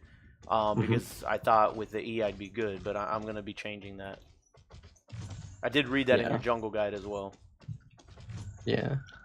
So again, you've got a 13-13 build, which I think I'd never hit on Rampage. I never got much into Agi anyway. I usually just go for my Jungle Assassin, Onslaught, and then 4-vit gems. Whether I miss the 3rd one, I go a 25 one just in case. It's pretty much a choice thing. The 3rd gem, in my opinion, is not very impactful. Because, well, Shredding Strikes is pretty meh. Damage return doesn't end up doing very much. And Executioner's Rush is extremely situational. Whereas the 25-bit gems are all very, very powerful as well in their effect. So if you do get to them, they're very game-changing. So I do find sacrificing the 13 one can be worth going for a 25 one in some cases. But damage return can help. It can make the difference. So it's worth picking up sometimes. So again, this is just the early clear that you could have done slightly differently. But yeah, we already noted that on the Grux game. If my controls want to work properly. Well, that's happening since we're kind of would be covering old news here. So specifically with regards to the gems, so do you think I would be better off going all vitality and having Onslaught, or all vitality and then and having jungle assassin as my one into the other. So essentially, I tend to only go a maximum of 5 agility, I think, on Rampage. I tend to have Zetchin and then Unbroken and Numbing, which means 5 agility max, and then, of course, that's going to be, what, 16 vitality or something. Then I tend to end up just ramping up the rest of the vitality. I can have a Vital Warders in there, so if I want to sell the Zetchin at some point, we get OP, I need a power spike now, Fang Tooth's also down, and we're going to go push inhibs anyway. I could swap Zetchin for Vital Warders when I get enough vitality. I find just maxing out the stats really good for the, essentially stats. So this is one thing I wanted to note, talking about the player, reliability and such, and what they can do. After doing what happened there, you just set that Gideon up for a free kill, right? He lands his Q right click, guaranteed kill, 100%. And he Qs on top of himself, and then he misses the right click for no random reason at all. So immediately you should think, right, this is a big red light. This is something that I should not be ganking because it's very unreliable, right? You go for a gank, you land the rock. If he's not landing skills on a stun target, there's no reason you should put your effort there, right? Let him sort of slightly lose his lane because he's going to have a bad matchup because, he's missing skill shots all the time, and go gank a lane you feel is more impactful. You've got to steal Wraith here. If you think about the Wraith synergy of you, to back it up, if you walk into that lane and you back someone up, you can rock them, and if he falls up, they're going to die, right? So you've got a bit more reliability coming into this gank over that Gideon because he's going to miss his skill shots. So that's just a thing setting what your player skill level is at that point, and what you can do with it, basically, which lanes you prioritize. So you do play mid here, which is good. After you get these 2 siege minions, you should definitely check your black, because you just saw that a dude died by your inhibitors, basically, from their rampage, and, he probably goes for your black there, right? In that situation. So you could come here and contest it, even though you're, basically out of mana. Just showing face there is pretty important, and, it might come down to an auto attack, whether you steal it or not. You had Gideon on the way, maybe he helps you out. And maybe you pick up the kill. You could even have Jimmy collapse. You could even have 3 people that killing that rampage. He has no ult. So you could have probably died in that situation. But clearing jungle here is okay, but it's just one thing you could maybe thought about with your ally dying quite close. Okay. Then you go back to base. I think you pick up Coin Master X, so yes. Yes, that's fine. That works perfectly fine. So I guess you're working towards Tyrant as well. In this game with the Rampage. I don't like Tyrant as much on him. I much prefer him more as a full tank, just because he gets so much damage from his E anyway, and then his base damage on his rock and right click are quite high. Building him full tank, he's still just an absolute terror in terms of damage if he does get onto a target that I feel I don't need to build power to amplify it more, especially seeing as he's only got 2 abilities of scalings, and they're not amazing scalings in terms of power, so they don't increase his burst much or his DPS. Because if you think about building HP and then combine it with his E, building HP is almost more efficient than power per point, basically, or gold efficiency. If you activate the E, of course, it's on a cooldown, but it's very powerful. It does do a lot of damage. So you pick up the rock, land a nice rock, so this is just some good trading onto Shimby here, basically. Gideon does miss the right click again, it's just a red flag, right? Just saying, this guy's not going to hit 20 skill shots this game. I need to watch out for trying to gank his lane and such, because we're most likely not going to get a positive thing occur. So if you don't prioritize Tyrant on Rampage, what do you typically prioritize on him? I usually rush Numbing, just straight out. So you'll be ridiculously tanky with it, and what you can do is just tank towers of it, right? So as soon as you pick up the Numbing, on 2-7, you can pick up Growth, Total Numbing, and Zetchin, just because they're all free cards. And then you can literally just walk onto the enemy towers and tower dive with your ult, and the tower can't kill you because the basic armor, and people will kill you much slower because of the auto attack reduction as well. Okay. So right here, you should pretty much concede this camp, because if you look at right lane, they're pushed in, so they can't come help you. Gideon's pushed in, so he can't help you, and he's actually got a mana advantage, right? So he's going to win this fight no matter what, so you should just be leaving instead of battering here, because right here, you're just having a sustained fight, which you're guaranteed going to lose. Then you actually end up dying, because you didn't run straight, because you were backpedaling a bit. So you probably should just run straight from that fight, knowing you probably couldn't win that at all. Okay. Because the key team couldn't collapse there. A good thing what could have been to do there is literally just back away from that camp, go up into your right lane, and then just try and run through the lane to do a gank, right? If Wraith does get a backing up, maybe you can pick up a kill, just from you auto attacking him with steel, slapping him with a shield, basically. So their Rampage gets a camp, you get a kill. Right. So you can even turn it into a positive situation. Yeah. If you just change your positioning a bit. That makes sense. Yeah, So, yeah, leave him that's what busy we with a white camp, and then you go into lane and you put pressure on his teammates. Yep. Okay. Yeah, exactly right. So get green buff here, and then you can either look for your black buff or you can look for a gank. Rivers did just come up, so you have to be careful of their rampage getting them. You do actually have one, two, three stacks up. So usually I do have these on a timer in my head when I am playing, but of course it's quite a hard thing to do to keep at the back of your head what stacks or your camps are on at all times. But as soon as they hit 3, you need to be doing them within that minute and a half before the next respawn happens, or you do lose efficiency. Even if it is just doing the little ones basically, to get the little ones out of the way, just so you don't lose anything. But right now you probably should be doing the 3 stack camps just because your right lane's dying. So you've ended up doing a lot of mid lane ganks on this guy who can't really hit his skill shots, and you haven't got anything out of them. But I feel like the right lane's been neglected a little bit, in which you probably could have done a lot of work, and their rampage has paid a lot of attention to. Just because you have a lot of setup there with the Wraith and the Steel, basically. And you are a Rampage yourself, so you can follow up on all of it very easily with his kit. So it could have been a nice lane to gank. Yeah, they were pretty vocal about not being happy that I didn't come over to them and that I was in mid too long. So okay. I typically will shade towards mid because I think if we can get if our mid laner can get ahead, then I think it's really helpful because then he can help with rotations also. Yeah, that's true. But I guess to your point, if I see that that's not working out, then I need to give up on that, and I do that sometimes. Yeah, it's just a bit of adaptation basically across the game. You need due to the fact that the Gideon is missing a lot of stuff. That's all. I would say being able to make those decisions quickly is definitely a weakness that I have. The more that I play a position, the better I become at that decision making, because there's less for me to have to make those calculations in my head. But and actually we can come back to that later. But I actually have something to follow up on for that as well. Yeah, that's good. It's definitely right to in this situation, because you probably could have ended up dying if you ulted any later. So it's definitely a good thing to do, but right here you should definitely back away, because he's got his ult up for sure. And even though you got him to half HP, you're probably not going to finish him without a mana. So backing away is definitely the right decision here, before anything bad happens. Yeah, and then body block the rock if it does come out. Not so good. So yeah, you're pretty much just holding this lane now. But yeah, this is fine to be mid lane at this point, just because you're defending the tower basically and preventing a gank. There definitely needs to be a lot of focus on this right lane, because it's a lot of time is spent around just idling around mid, but it shouldn't be. So should I have left here, even though they were still kind of like in this siege mode, or should I stay and help defend even though right lane is under duress?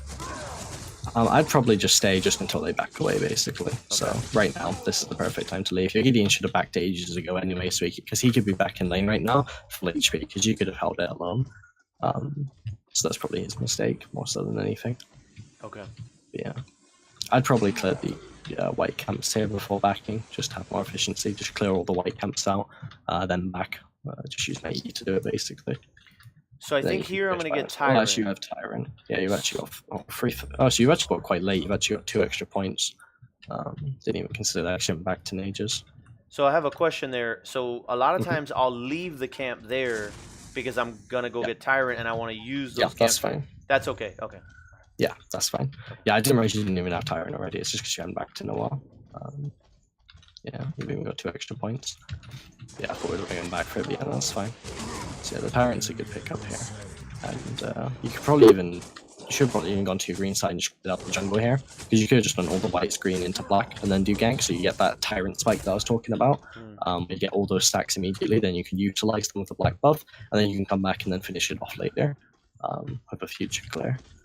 Okay. As black buff is pretty much your ganking buff. Like you grab it and then you go do a minute of ganking, and try not to clear with it. It's very rare I pick up black buff for farm unless it's absolutely needed, just because the buff is so impactful. Gotcha. Yeah.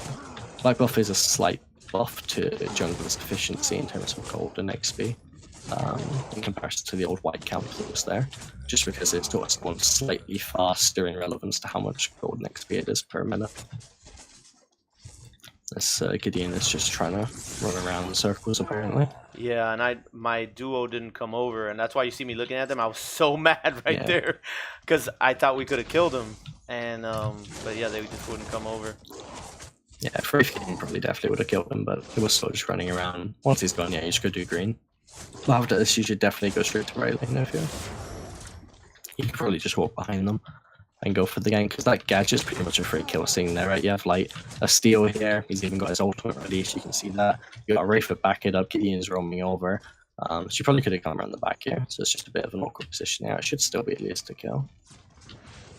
I hope. Or not. I don't know, I think they get away, because I don't think we ult them or anything. But that's my pathing's bad there, because I should have come up behind them. Yeah. Because that would have been helpful. Yeah, I mean, it seems that no one did buying wards in any of these games, so it looks like you've got free roam to go behind people whenever you want, which is always the best place to gank from. Especially it being a third-person mob, you can't even see behind you, so people have delayed reaction because they always have to check their minimap, which is always good. So that's a good rock. You can just smack her. I think she'll probably get away from this, right? She should just be able to dash away. Well, Rampage is there now too, so... Yeah, she should just get away from this. So Gideon needs to stop chasing, but he is overcommitting. You can body block the Rampage, and you've actually got Chamber here, so you can actually probably kill him. So yeah, it's just good. You pick up a rock, nice, good stun, and then you slap him around a bit, and he gets a rock off. I think he gets away here, which is like insane to me. Yeah, you probably shouldn't ult here, because this, like, as you can see, it's not really doing much. Now you get some regen, so you could have ulted now, but it's just a bit of an early ult here. You didn't really have any reason to. You can't do an insta-rock or anything, and you weren't really aiming to injure at that point, so the ult was probably pretty irrelevant. But ulting when the Wukong revenue was definitely fine. Gotcha. Is he actually going to get away as well? That's really sad. Yeah. They all got away. Agreed. Yeah, this was a very frustrating game for me, for sure. Yeah, these games are always rough, especially when you've got like a mid laner who's not sure what he's going to do, so he's actually really slow on clearing this wave and such, and he did it really slow, and your duo lane's not pushing out very fast. Like, they've just had, what, a minute and a half to do whatever they want, while you guys have had this long fiesta-y fight, and they haven't really done anything with it. So, yeah, that does happen a lot, so and such. It's not fun when that happens. And then that's the point where you can't really do much, so...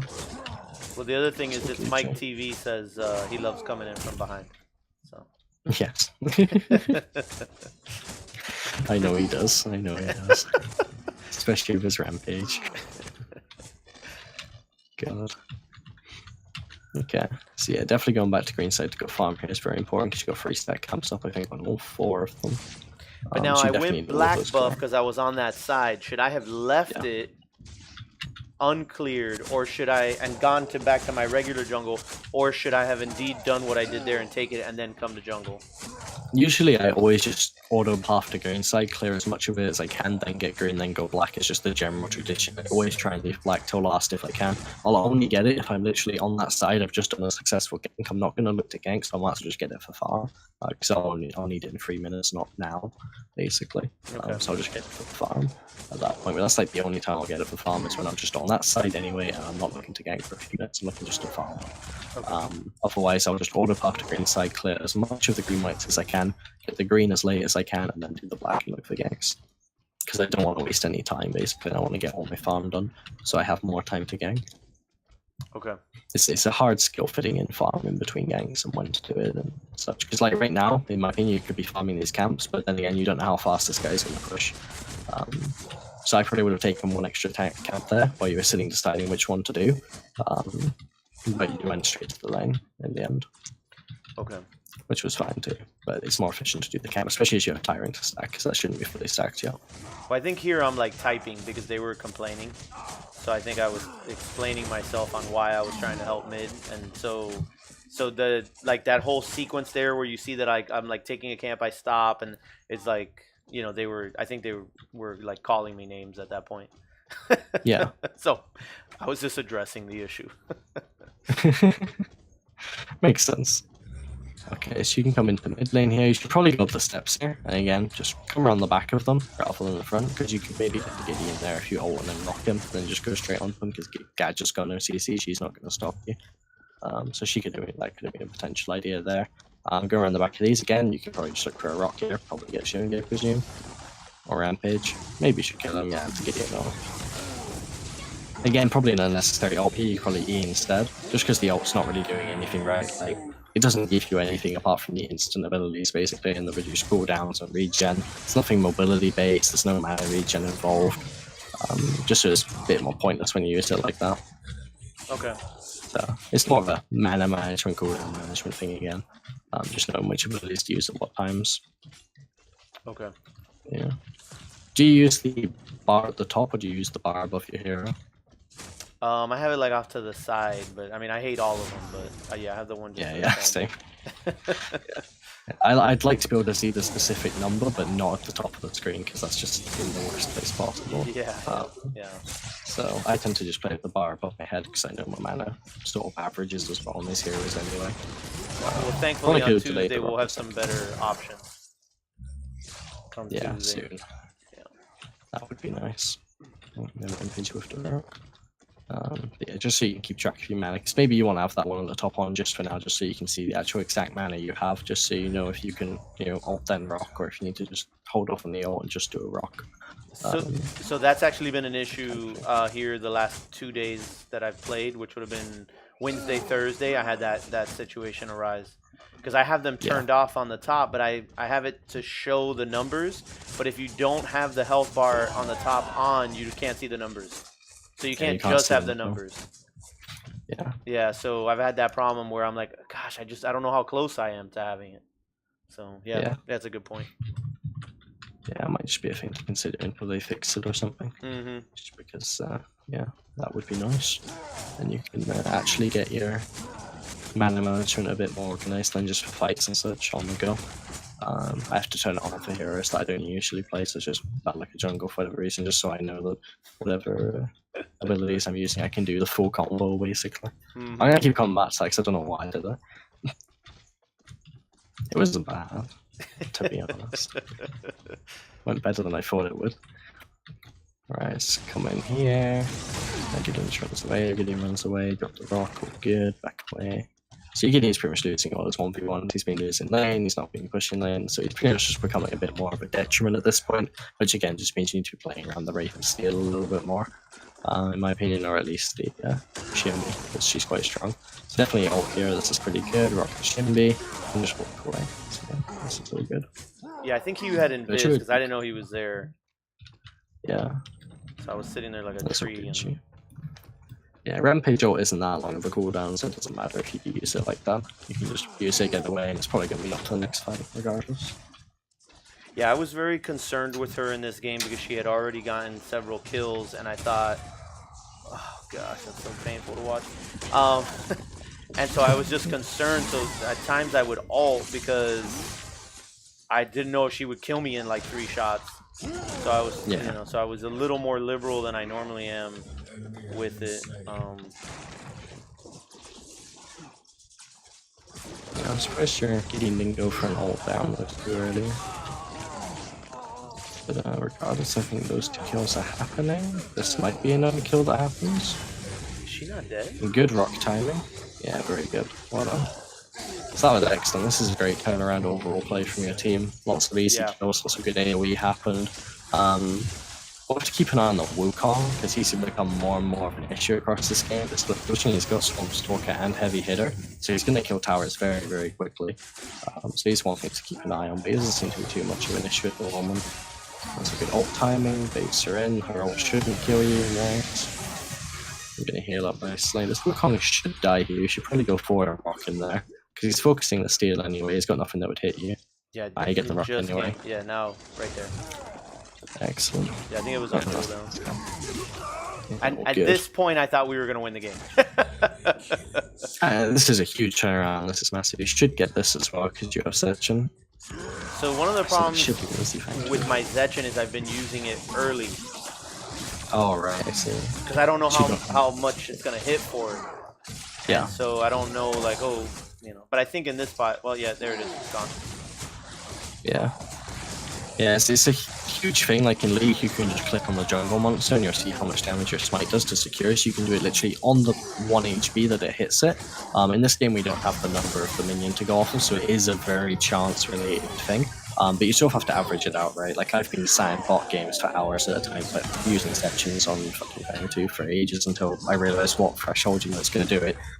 It's really, really a lot of effort to get that thing down. Knowing what stage of the game, because of course it increases in HP, right? As the game goes on, your section increases in power all the time, so it's very hard to judge when it's actually going to execute. So you sort of have to average it a little bit. A lot of practice using the actual card, and you will get used to it eventually, and you'll know when you can execute the Fang Tooth. And if I would have saved it, I could have secured it there too. Yeah, 100%. Like that would be 100% yours if you keep it there to the end. Using it at the start means again you go to that 50-50 where Shinbi comes in. It's like, oh god, will she get it with a bit of damage or will I? It's very close at that point. Just because section's one of the most high damage things on a single target you get, unless you carry like Rev Death Crawler, Gork's Death Crawler kind of stuff. Right, so they back away here. It looks like Steel's looking for something. Doesn't look like he's gonna get anything. Edge got a T2 and you haven't got one yet. No, Lokan actually got one as well. There was a lot of like strange behaviors, you know, like he was clearing the waves on right instead of grouping with us at Fang in that engagement, you know, and that happened several times. So it was just it was a very weird game, but I mean it happens at my level quite a bit. But either way, 100%. If I hold Zech in there, then I can secure it for the team. And so I blew it. Yeah. That's okay. See, like right now, he's in that lane again, you know? So, and he's just by himself against a Shinbi is just... Yeah, he shouldn't be doing that at all. It needs to be Wraith or Gideon or Shinbi. Right. For sure, clearing lanes. It should be Steel roaming around looking for pics of you more than anything, because you and Steel should pretty much be able to kill anyone if you meet them, especially if you have a third person nearby. Any target focus where your CC should essentially die. But Fang Tooth down at the moment, you farming jungle's fine, getting lanes set at the moment is fine. Just definitely needs to make sure their lanes are slow pushing by the time Fang's back up, because there's more things to look for. So this overextension mid is good to capitalize on. Definitely go for the gadget though. Missed the rock, unfortunate. So maybe didn't need to hit that. While we're here, so here if I have 7 points, or even if I have 3 points, I should get rid of that growth totem, and I should be going, you know, either Vital Waters or Green Spring, correct? Like it just doesn't. Maybe not Green Spring at this stage because you've had growth for a very long time now, so it probably outweighs Green Spring at this stage. Okay. Usually what I'd have right is Sechin, growth, and then one other card. And then growth would be outweighed by Green Spring at that point because I only had growth for a few minutes. At this stage, it would outweigh Green Spring. Maybe Vital Waters you could, you know, probably think about because your ult is amplified so much in your E regen in jungle. So you could consider Vital Waters for sure to replace it. And then definitely Unbroken should replace it 100% when you can get it. Because you'll never have it for that long to outweigh your Unbroken value because that is very, very strong. And again, Zechen here would have been huge because I could have secured Prime, or you know, like it was something that we could have used if we needed it there. So you'll keep it this whole time, like you would not have gotten rid of that card. Yeah, I would have had Sechin for now. Like I pretty much keep it until literally I can buy all 3 of my cards and Prime is dead. As long as Prime is alive, I'm not selling Sechin. It is staying. Okay. If it dies once, if they get it or we get it, whatever, then I'll sell it for my 3rd card and I won't pick it up again because it's reset. And I could have gone in here and maybe just finished it and gotten Prime for my team. Yeah, that's yours right there. And even if I die there, it's still worth it. Yeah, exactly. I think I steal it anyway, but... Yeah, I think you got it anyway, which is good. But it just becomes less chance, you know, it's just reliability, which is always a huge thing in MOBAs. Anything you can make 100% yes. This is definitely an overextension though, you probably could have just backed away. I mean, you've got a Wraith over there, Gideon was dead I think, Steel was all the way back at base. So it's pretty much only going to end up in a 1v5 situation there. So it's just a bit more awareness of where your teammates are. Not to get too overzealous, but it was a good steal nonetheless. Okay. Very good that you got that. So these two do need to back away here and preserve the Prime until you respawn, and then you can actually use it. Yeah, overall, stealing Prime very, very important. Sechin helps with that. The amount of times we've won a scrim because I've stolen a Fang Tooth or a Prime is absolutely ridiculous with Sechin. It's a very, very powerful card. Yeah, I think I watched one of those when you guys were at Epic. Yeah. Great ult right there. It's like, that was a group stasis, eh? I guess Gideon's got that. Interesting. I don't know if there was follow up there, but I guess Teal was there. Yeah. We didn't have no. I don't think we had. I might be wrong about that. Did we have Blight running there? No. So we didn't have Blight on anybody, which was another issue. Yeah. Seems that Rampage and shouldn't be. It's kind of needed. Yeah. With Unbroken. Yeah, there's a lot of region on that team, so Plague Lord would definitely be needed. We do need more Blight in the game, but yeah, the Plague Lord should definitely be run, especially as you have a Shimby and a Gideon both, which can run it very easily. Right. And again, to your point, if I wouldn't have gone in for that engagement after securing Prime, then I would have been available for that big fight in mid, and maybe we could have won the game off of that. Yeah. Because we didn't get anything there. But if I would have been there, maybe we could have done something. Yeah, if you had all 5 of you, basically, it'd be easier to push out the lanes, easier to fight, and then maybe you could look to shove one lane, like right lane right now, where it is, you could probably be there with them as a 3-man group or 4-man group even. Shimby could be there, Gideon could be there, and you could be pushing down a T2 maybe, Right. I hope they're okay there. That looks like, oh god, everyone's dying. Oh, that's really sad. That's a Gideon gadget combo. I guess those two are pre-made or something, playing double caster lane. Yeah, they're buying the same cards too. It's I've actually been seeing it a lot. Yeah, I've been seeing that quite a bit. Is Gideon gadget together, without a carry. Yeah, good pub stomp combo, I guess. I mean, they got Wukongs, they got a melee carry that's there. So Yeah. it's not the worst decision, I guess. Okay. I've either lost all the games against it or won all the games where I've had it on my team, which is, I know, crazy, but yeah, it's just one of those things, I guess. Yeah, this is our Gideon gadget and this is their Gideon gadget. Right. So this is a good angle to be at. Definitely position a bit far forward, screw the Shimby. Pretty much just ignore her. But yeah, they've gone a bit too far back now. So they might just be able to take this. Like right now, if they were decent, they'd probably just rush at this and kill this inhib and not care because they got what, a Rampage over Z, they got a Shimby, those killers don't die. They probably could have taken that inhibitor there, but they stay back away, so that's good. You will if you're all down if they push again though. This Wukong is going to become increasingly more annoying. Well, he's building a normal carry build, which makes his structure damage weaker, which is interesting. Don't know why he opted for that. Right, there's a back it up, which wasn't too great. But I think Steel should... No, Steel doesn't want to ult her. Does Steel want to ult now? No, Steel doesn't want to ult yet. I'm pretty sure Steel should have ulted by now. Well, even just a shield bash there on her would have been great. Oh, no. Because she wouldn't walk away if that was the case, you know? Yeah. And then now we're split Saved all that chasing time is and the other missed it. issue, so... Yeah, and now Wukong is getting an inhib as I thought he would do. Yeah. Yeah.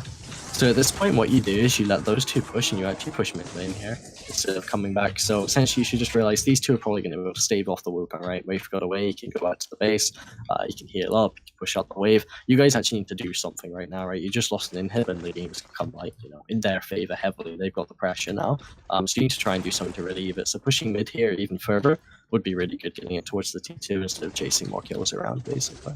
Gotcha. Maybe even take the T2, maybe threaten an inhib in return, especially because your ultimate would be off cooldown again. It's always worth dying for an inhib. So I don't know how healthy that Shimby is or that Gideon, so I don't know who's going to win this fight. Good old replay bugs. Always lovely. Alright, so you clear up this wave. At this stage you have your numbing tyrant. I presume you're very close to Unbroken. What's my maths? 12? So yeah, you should not buy it actually. Well, I So normally won't get rid of Tyrant. Like, I've been really stubborn about that because I don't want to give up my damage. But you're saying don't even run it on Rampage, typically. Yeah. And so it's definitely not worth to keep Tyrant over Unbroken on Rampage. Yeah, I tend to find that, like, I'd even keep probably Growth Totem over Tyrant. Like, I'd play Growth Totem with the numbing and then keep the Growth Totem all game. Because it will give me more HP than Tyrant, and Rampage just scales so well with HP, right? His ult is more efficient when he has more HP, because it's percent health regen. His E does more damage when he has more HP. He's a tank, so HP scales off of all his RS scalings, which is really good. So he gets way more benefit out of the HP than he does out of power in general, and even in terms of damage because of his E. So it just becomes so important just to get more HP, because Growth Totem, it takes ages to get to the same power level as Tyrant, but getting more HP than Tyrant, it's really quick at. Like, that's only, what, 10 minutes, I think it's more HP than Tyrant. So after, like, 30 minutes, you know, it's going to be well ahead of Tyrant by a mile. You can get, like, 600 HP out of it, which is much more worth it than the power, in my opinion. Gotcha. Okay. But that's a very Rampage-specific thing, basically. Over here is Grux, you can definitely buy Tyrant on. Quang, you can consider it on. It works quite well on him. Sometimes go full tank on Quang, it depends on the situation.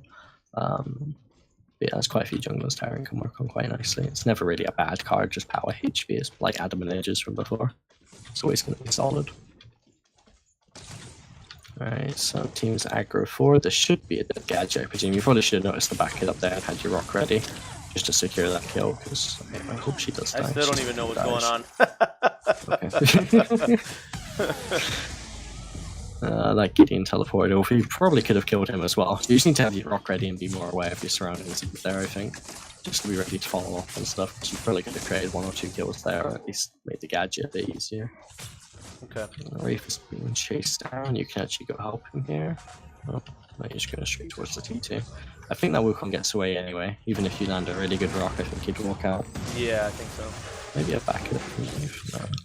Yeah, I thought maybe the back it up was going to come in and we could maybe get him. Yeah. Definitely better to wait for back it up than throw the rock. There's a chance.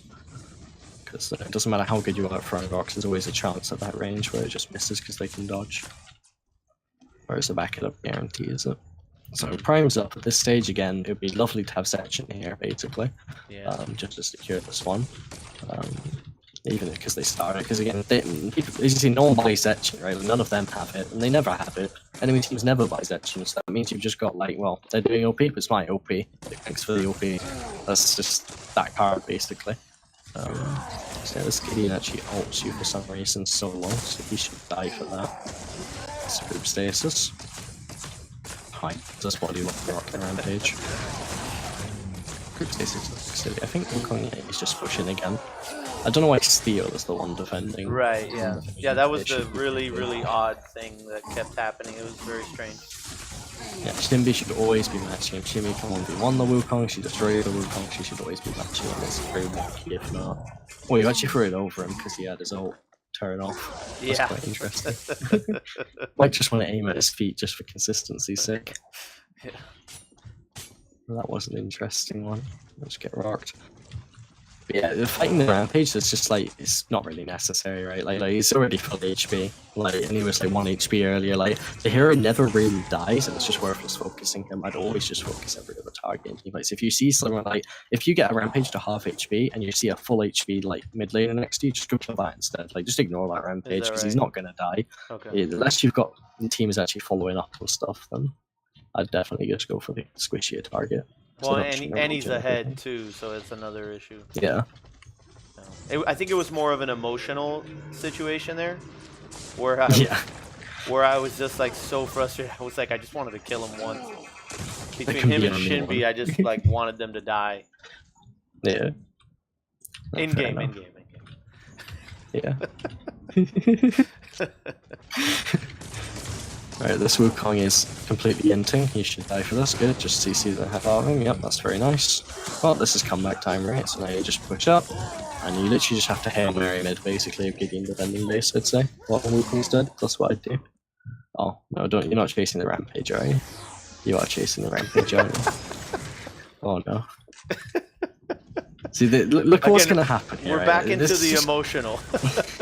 This is a slap fight for 10 minutes, basically, and there's no conclusion still. That's the issue with this. Like, it doesn't matter how low you get, you just press the Archie. Like, the time it takes you to kill him is also off cooldown again, right? That's the issue. So there's no reason to hit this guy. Like, look at all the shit you're launching. He's still full HP. And look at everything else that's happening. There's the Shindy going through mid lane, and there's a Gideon dying there. Your Shindy's just stuck there. There's a Wraith panic clearing your base, and you're still slapping a Rampage. You happen to leave because you're out of mana. It literally just came down to the fact you ran out of mana because its HP bar was too bulky for it.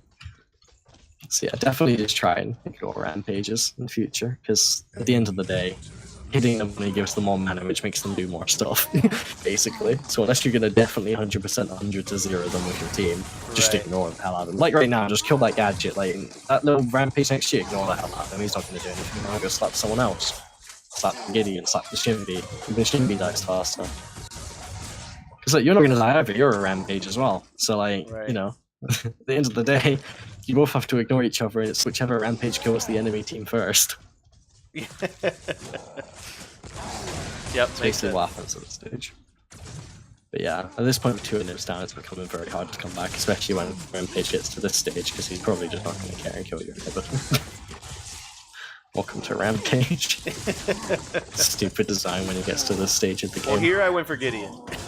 But it and then he just kills the inhib, that's the issue. Yeah, it still doesn't matter. Yeah, so it's just a matter of you got very far behind against a Wukong and a Rampage. It's become very, very, very difficult. And then he just comes back and throws a boulder at me for good measure because he's a jerk. And walks away. I mean, why not? Yeah, I mean, you know, he played me like a fiddle because I got emotional about the game and then I just was making terrible decisions, you know? It's just got OP. That should pretty much be the game, I presume. Yeah. They got OP, they have a Wukong, they have a Rampage, it's late game. Like, you definitely got outscaled here. Like, you guys had to be ahead to win this game. Like, you've got 2 mirror picks, which both scale well, but they're mirror picked against each other. But then they've got the hyper scaling carry of the Wukong, who split pushes all day. And then they got the double cast, who's got the wombo combo potential. Meanwhile, you've got a Wraith who doesn't scale very well as a carry. It's very weak late game carry. It's all about using its utility, not its DPS. So you probably want to look for the early game picks of the Wraith, basically. And then utilize that to get a snowball going. Yeah, they actually went for Fang 2 for some reason, and they could just end the game. They're not drawing us out necessarily.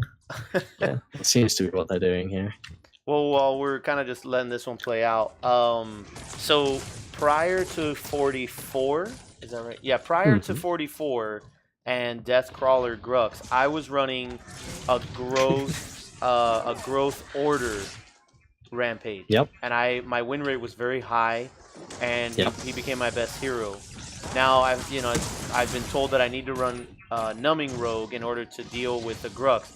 Do you have a problem with, or are there any weaknesses to going growth order in particular on Rampage? So my sort of rating we're gonna this, right? I think growth depth is the most consistent Rampage, right? You're always gonna do decent with it. It's gonna give you the right sort of stats, the right sort of effects that you need on a Rampage. Growth Chaos, I think, is your pub stomping Rampage. This is the one you should be using probably silver to flat elo, in my opinion, to climb faster. Just because you can build like Nitro Boost early and stuff, you get more power, more damage. You can even build things like Blitz Rush and Overclock Droid, Unstable Cyborg, things that are gonna allow you to actually get kills.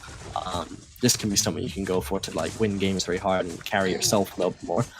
What I do is I go growth order in elo cap. Well, not on stream for stream purposes because we want to have a bit more fun, right? Order's quite a boring build to watch.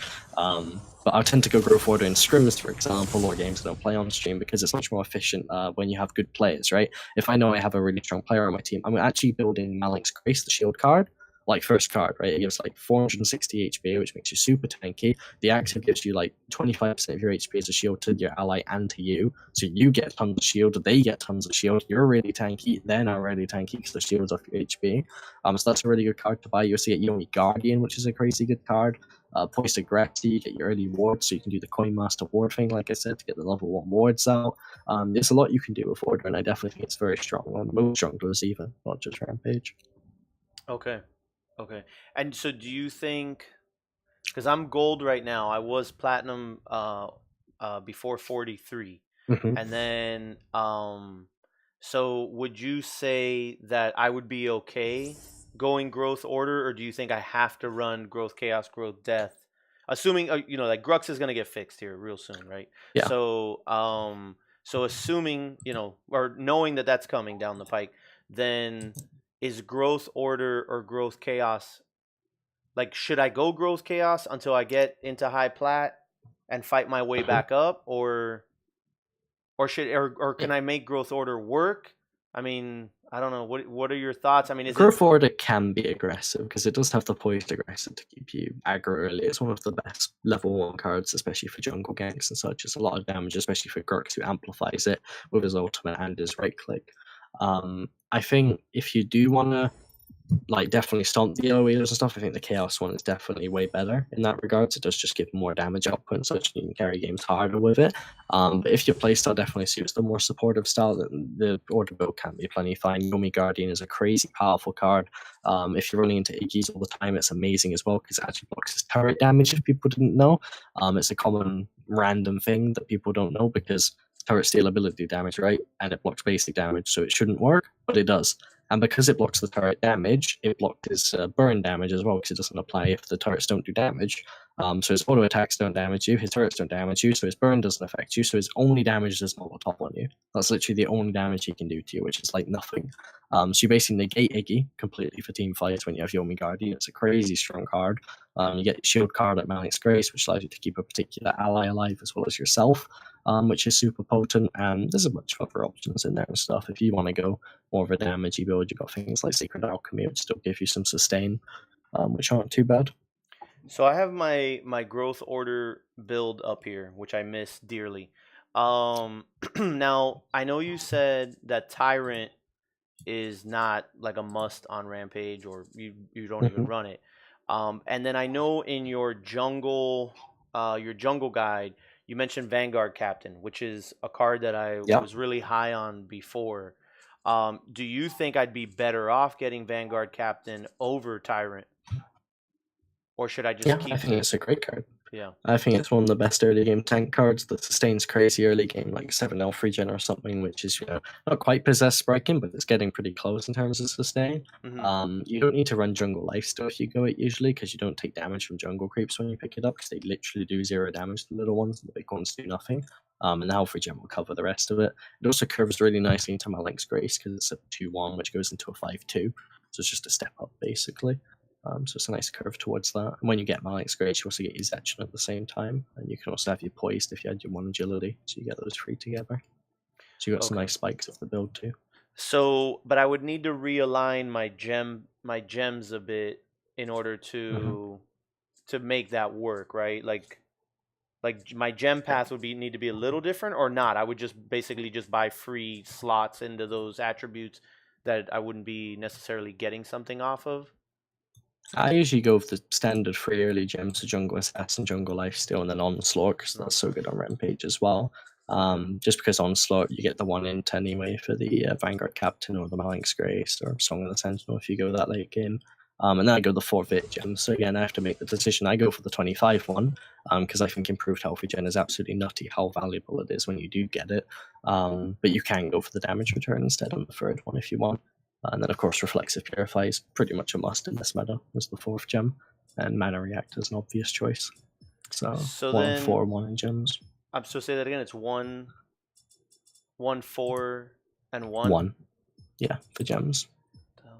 Oh, so because I have fast travel on, that's why. Okay. Yeah, I don't take fast travel. Okay, I got you. Okay, so improve health regen.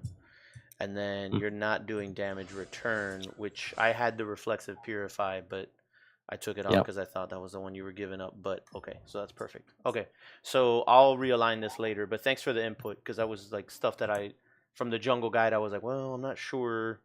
And I really like growth order a lot. And I've gotten a lot of criticism for that in the past. Like, oh, you should be running this or whatever. And it wasn't until I ran into a Deathcrawler Grux that I was like, well, I guess I got to do something. Because I hadn't had any issues up until then. But okay. Do you mind if we take a quick break so that I can go to the restroom and just come right back, and then we can do a quick QA and then go to the next one? Or is it too late for you? Do you want to cut this short? How are you on energy? Oh, no, go for it, man. I'll grab a drink. I'll come back. We can do one more game. Okay, wonderful. Okay, so we'll be right back, folks. So we'll be right back. I'm going to run to the restroom. I'll leave you with some music, and then we'll come right back, okay? I hope you guys are enjoying this. Hit us with a couple questions when we come back. We'll answer a few questions, and then we'll keep going, okay?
Alrighty.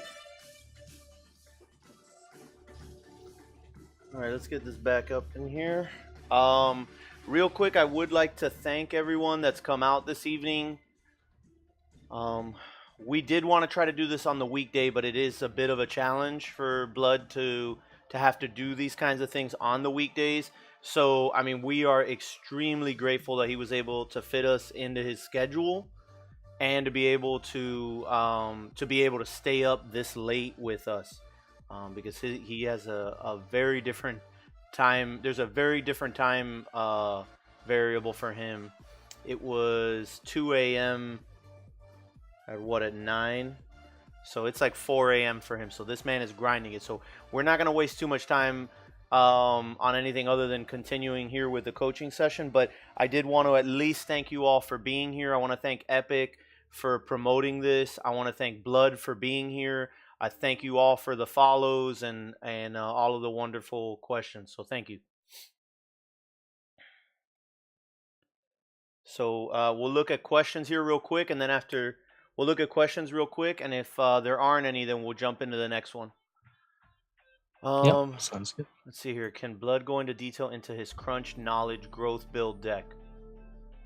Yeah, sure. Let me pop it up on my screen just so I know what I'm actually doing with him. I'm trying to remember why I actually run 100%. Right. So essentially, I go knowledge growth on crunch because I find that death and chaos don't offer too many tools that you can utilize. Nuke Blood Mutant is nice. But there's one core card in knowledge which I like a lot, which is Corrosive Walker. So what I do to curve it is I run my jungle lifesteal jungle assassin, I start with exoskeleton, I run Mother Tree for curve, and then I pick up my Zetchin ASAP with Tyrant. So I try and get the 6 points, rush free, vit free, agi, get my Tyrant online. I'll get my 1 intellect for auto shield. You don't need onslaught, it's irrelevant with his passive on his ult anyway. You don't need to improve it anymore. Once you got your Tyrant online, you fully stack it. You're rushing 7 vit for your mana reactor. Then you're looking for your 8 intellect for corrosive, so you can use Green Spring to get 4 intellect, where you use Astral Leap for blinking. This has a lot of benefit with his ult passive, so if you dash in, then you Q, and then you want to knock up, but they move out of range. You can't dash again because your right click's on cooldown and your ult can't use it again. So now you can blink and you can knock up, so it gives a bit more easeability of use of him. Then I go into Corrosive. Then I have Tyrant, Corrosive, Zetchin. Usually games end around this point. If I need to be more tanky, I'll switch from Tyrant to Unbroken when I hit 13 Vit, where I get Executioner's Rush. So if I do get a kill, I can reset, use Corrosive, murder people. Yeah, and then I'm selling Zetchin extreme late game for either Arcane Dance or Black Ice Routine, something like this as a third card. But yeah, Corrosive offers a lot for crunch, basically. What is your gem path for that? Because I don't know if the guide said that or not. Jungle Lifesteal, Jungle Assassin, on Auto Shield next, then Mana Reactor, then Blade Turn, then Executioner's Rush. Those will be the 6 gems. And the order. So you do Auto Shield instead of Onslaught on Crunch? Yeah, just because like he gets a lot out of his ult anyway, and if you think about the efficiency from Onslaught, like percent efficiency to his ult, it's not actually that great. And when you get to the point where you've got like a level 2 ult, when you do an auto attack between an ability, you can usually use the next abilities again. It sort of chains together nicely anyway. You don't need more. So it ends up overcompensating, and auto shield can save your life in many situations. So I tend to like it. It's also less durable than other junglers, so the extra durability is nice. So we're going T1 on agility and vitality, and then the rest of the way we're going gosh darn it, whatever the purple one is. I forgot. Intellect, yes, thank you. So we're going intellect, and you said it's auto shield, then what? Blade turn. Blade turn, then executioner's rush. Okay. Yeah, execution is actually into vitality. That's my third vitality gem. Oh, I'm sorry. Okay. Mhm. Okay, wonderful. Okay, well, I'm glad that he asked that question because that was actually something I was thinking about. I think I'd be too scared to do it, but and this will be why. So Shriek asked one question for solo queue. If most of your games are 1v9 and you want to get yourself out, exactly, that's why I'd be scared. And you want to get yourself out of there absolutely, and you jungle every game, would you build crit on the jungler? No. No. I'd build fightery style. So if you look at my Gark deck, that's more of a sort of carry jungle style. You don't build full damage. You tend to go for Tyrant. And then you probably go another damaging card, maybe a Coursing Zephyr if you can use the Purification one or something. Maybe you go to Heavy Hitter or something. And then you go for a tank card, basically Unbroken, Vital Warders, Unstable, Compensator Rig. I go for a Bruiser build. You carry hard over a Bruiser build. Full damage is going to require you to play mechanically flawlessly. And in this meta, there's a lot of hard CC tanks and such, which are going to be painful to deal with. If you're a bruiser, you can take a bit of that punishment, and then you can deal a lot out. So if you get a good situation in a fight with a Grixel, and you have a Coursing Zephyr and a Tyrant, you're going to completely melt people. But if you do get Aurora ulted, you can cleanse it. And if you do get focused by carry, you've got the basic armor. So you're going to have a little bit more leniency in that regard. Okay, so so on the back of that, I have two follow-up questions myself, and then we can jump into the next one.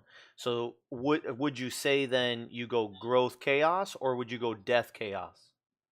Growth Chaos is definitely the most carry-oriented jungle style, in my opinion. I think the Compensator Rig of Grux does a lot of work. I think Foreign Deoming and Unstable are very good cards to carry it with. Nitro Boost is very good. If you are going into Intellect, if you're playing Crunch and you don't want to go Knowledge, you can go Chaos for snowballing. You can go Blistering Dawn for the Fireball.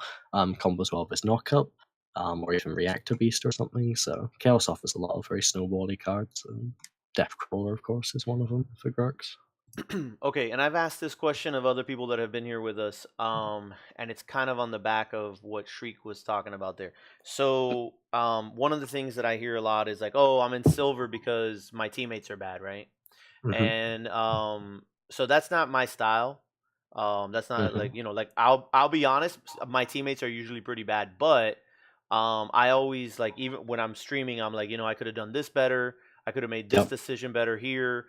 I could have had Zetchin to secure OP or whatever it is, right? The mistakes that are made.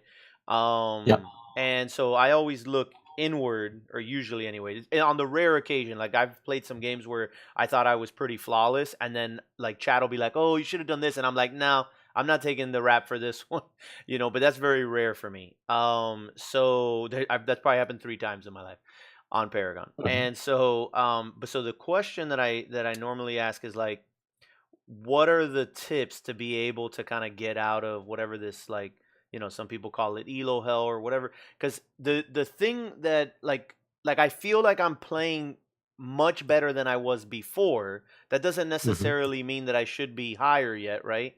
But I know that I'm playing better than I was 6 months ago. But but I also know several people that have like made fresh accounts and like already diamond again.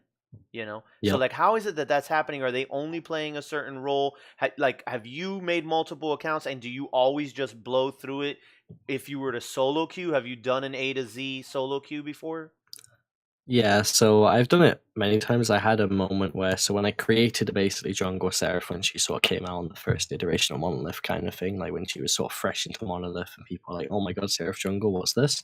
I was making Smurfs to play her on for more just wow factor for the streams and such. And I got, I think, 8 accounts to Diamond playing only Seraph in solo queue, basically.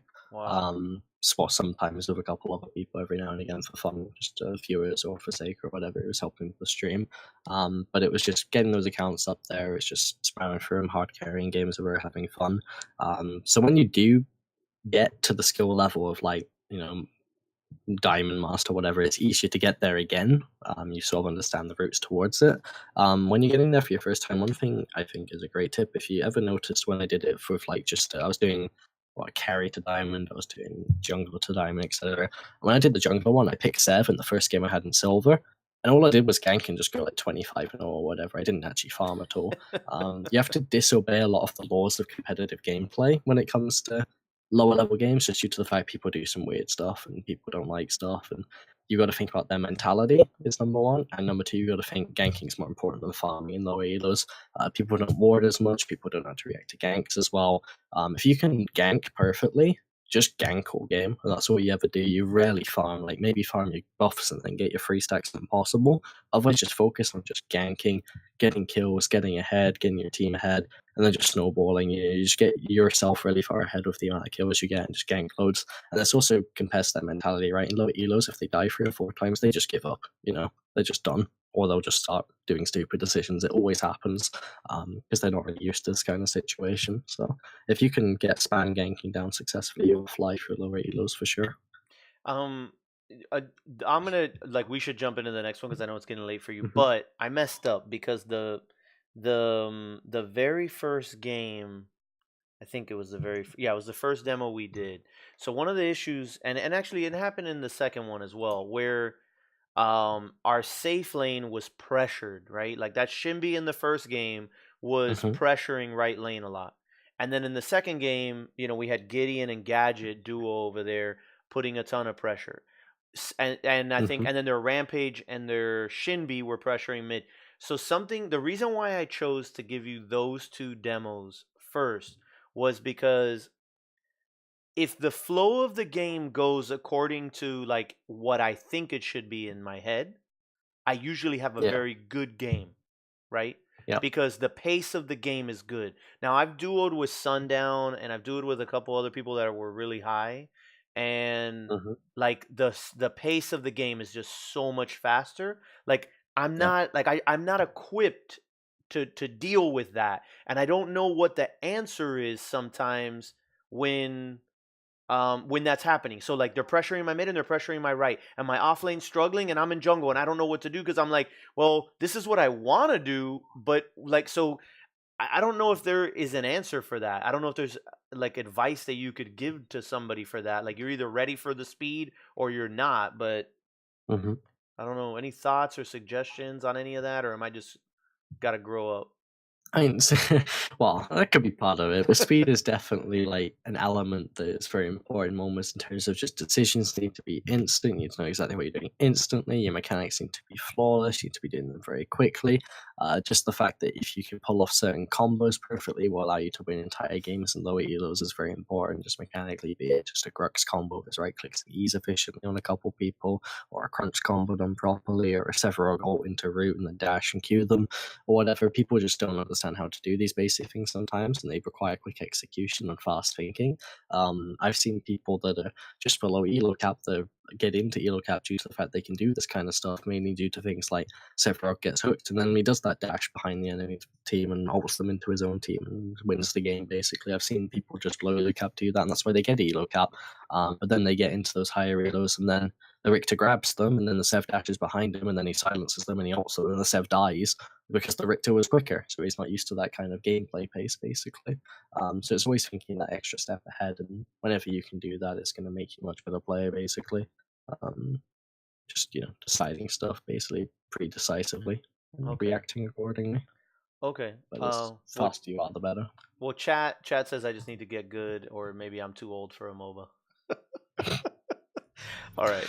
That helps. It's okay. I'm used to it. So we're going to crunch, right? Yeah. If I remember right. Yeah, I'm skipping the draft right now. Uh-huh. Good evening, Kaiser. How's it going? Whoa, my game just crashed. Oh, well, that happens. Yeah. It's Paragon after all. Careful. Wouldn't be Paragon's replays without crashes. Oh, Paragon is already running. No, it is not. Let's see. Oh. So next week's update's gonna be a big update. There's a lot of things happening. So I don't see a lot changing for jungle, um, but I mean I would assume we're gonna see changes over time, right? They're gonna keep they're gonna keep iterating on it. Mhm. Are you happy with where jungle is now? Do you prefer it to 43, 42, or 43? So it's gotten better and better, in my opinion. Like every iteration of the jungle's gotten better. The white camp changes have been good. The placements of the camps and the camp design has just gotten better. The black buff addition is one of the best things to ever happen to the jungle. Fangtooth being added as an objective is one of the best things to ever happen to macro play in the jungle. So overall, they've made some fantastic decisions there.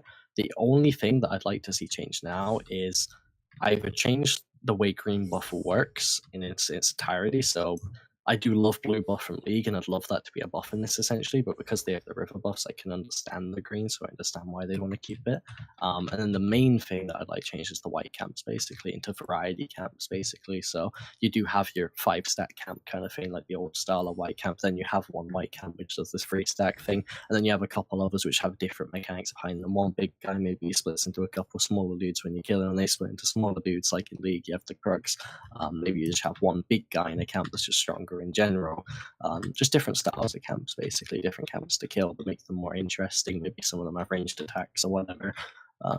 Just makes the game a bit more interesting when you're talking about the flow of the jungle, and certain junglers are better at certain camps and they have different XP gold values. That'd be really good. I'd love that. That's the Okay. only thing I'd like to see changed. And I'm trying to get my demos going here, Mhm. but I'm in a constant struggle apparently. So I guess while we're waiting for this to decide if it's gonna load, Mhm. I'm gonna change my overlay, guys, and I'm gonna reload the launcher and everything. And just give me a quick second. Sorry for the trouble. So while I do that, can you talk to us a little bit about? And again, I'm not trying to put you on the spot here at all.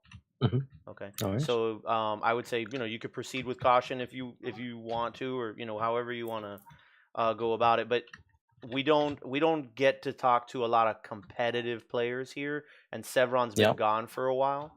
And there's been a lot of turmoil in the community just leading up to 43 because of the call of the week Mhm.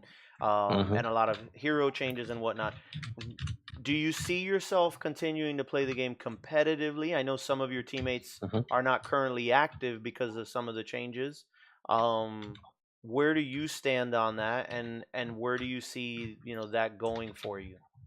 Well, actually, hold on. I'm sorry. And if Yeah. the skill situation has been altered, is it been altered in a way where you still see players of your caliber and players of the caliber on your team and in, like maybe the upper echelon still being able to capitalize on all of that?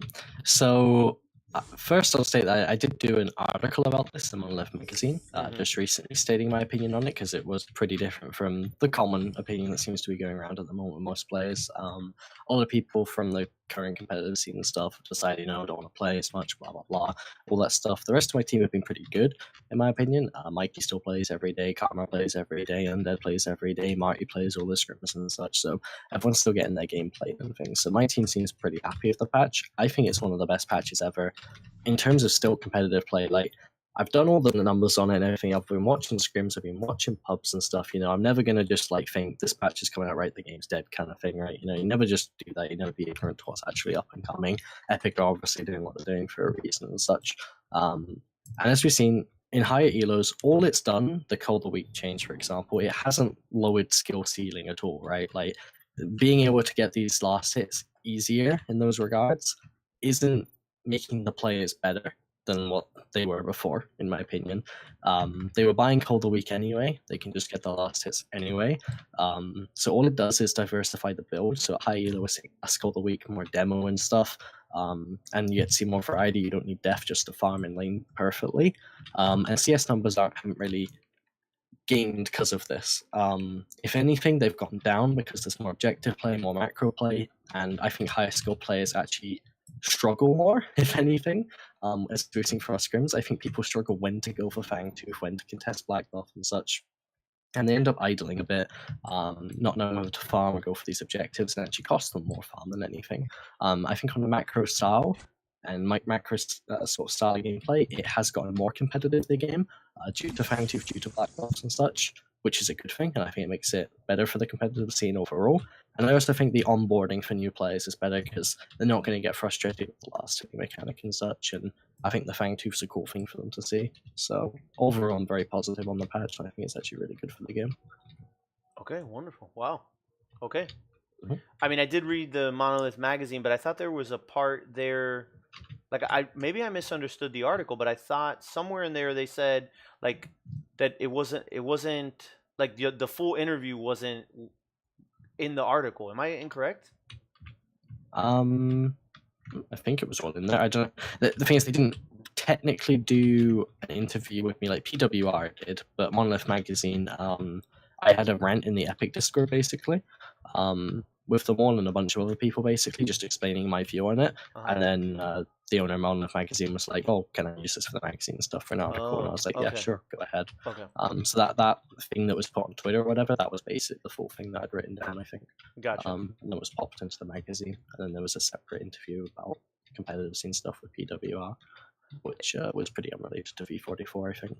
Well, so just really quick on that. So obviously, I mean, like everyone else, I get all the this game's dead, Yeah. in my chat all the time. But for me, it's hard to be able to, like I listen to everyone's opinion because this is my first MOBA and I have no idea. Like I don't have anything to compare this to, right? And I'm not that good, so I'm always like learning new stuff. I know. So then my response is always like, well, I'm having like probably the most fun I've had on the game ever.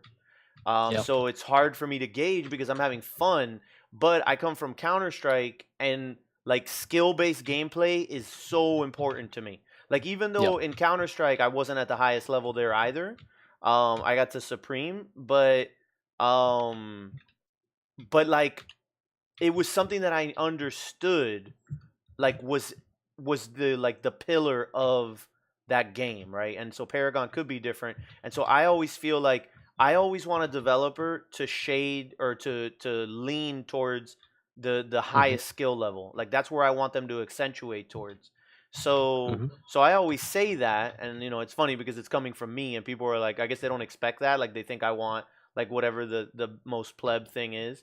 Um, but so I have that position, and then but people come in and they're like, oh no, because they did this or they did that, and I'm like, well, I take that into consideration, but I think they're heading in the right direction. I just don't, but I don't know because like since I don't play at that level, and then I recently got to talk to a competitive player, and he was saying how he hasn't been playing in like 2 months, or I think it's 2 months, and he was saying how I forgot what he said he was playing, but and he was just saying that the game is moving more towards like a team oriented shot calling skill versus an individual hero skill.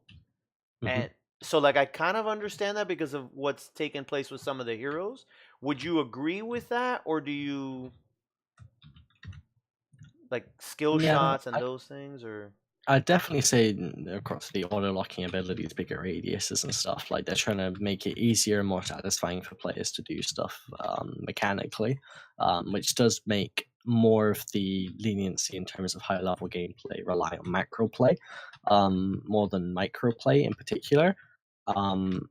Until I see actual people that shouldn't be outplaying certain people do so, I'm just going to keep saying that, micro still matters ridiculously well. I'm not seeing people that hit Rampage rocks across lanes consistently and stuff. I'm not seeing carries outbox Mikey all the time, like that shouldn't be, I'm not seeing like this auto lock TB come along and mess up Mikey in a 1v1 because he's got the auto lock shots. Mikey's still outplaying him mechanically and still beating him in these fights. So I'm not seeing it too much as an issue. There's still micro skill gaps that I feel are good enough, and I still feel the game should rely on macro play more than anything at a high level. With decision making, shot calling, all this stuff should be a thing at a high level, because it'll never exist in pubs anyway, right? So when it comes to pubs, it is going to be pure micro, and there are skill gaps to it.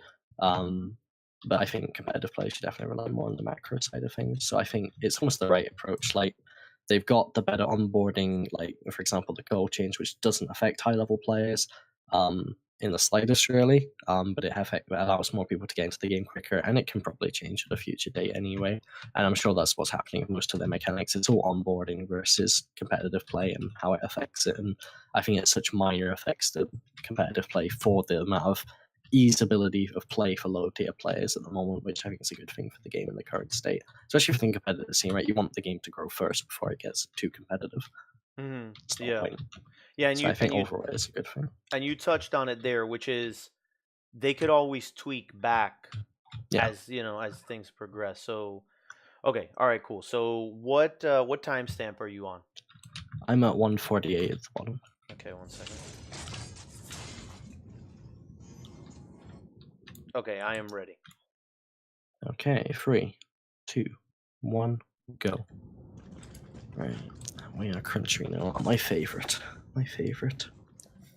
I love Crunch.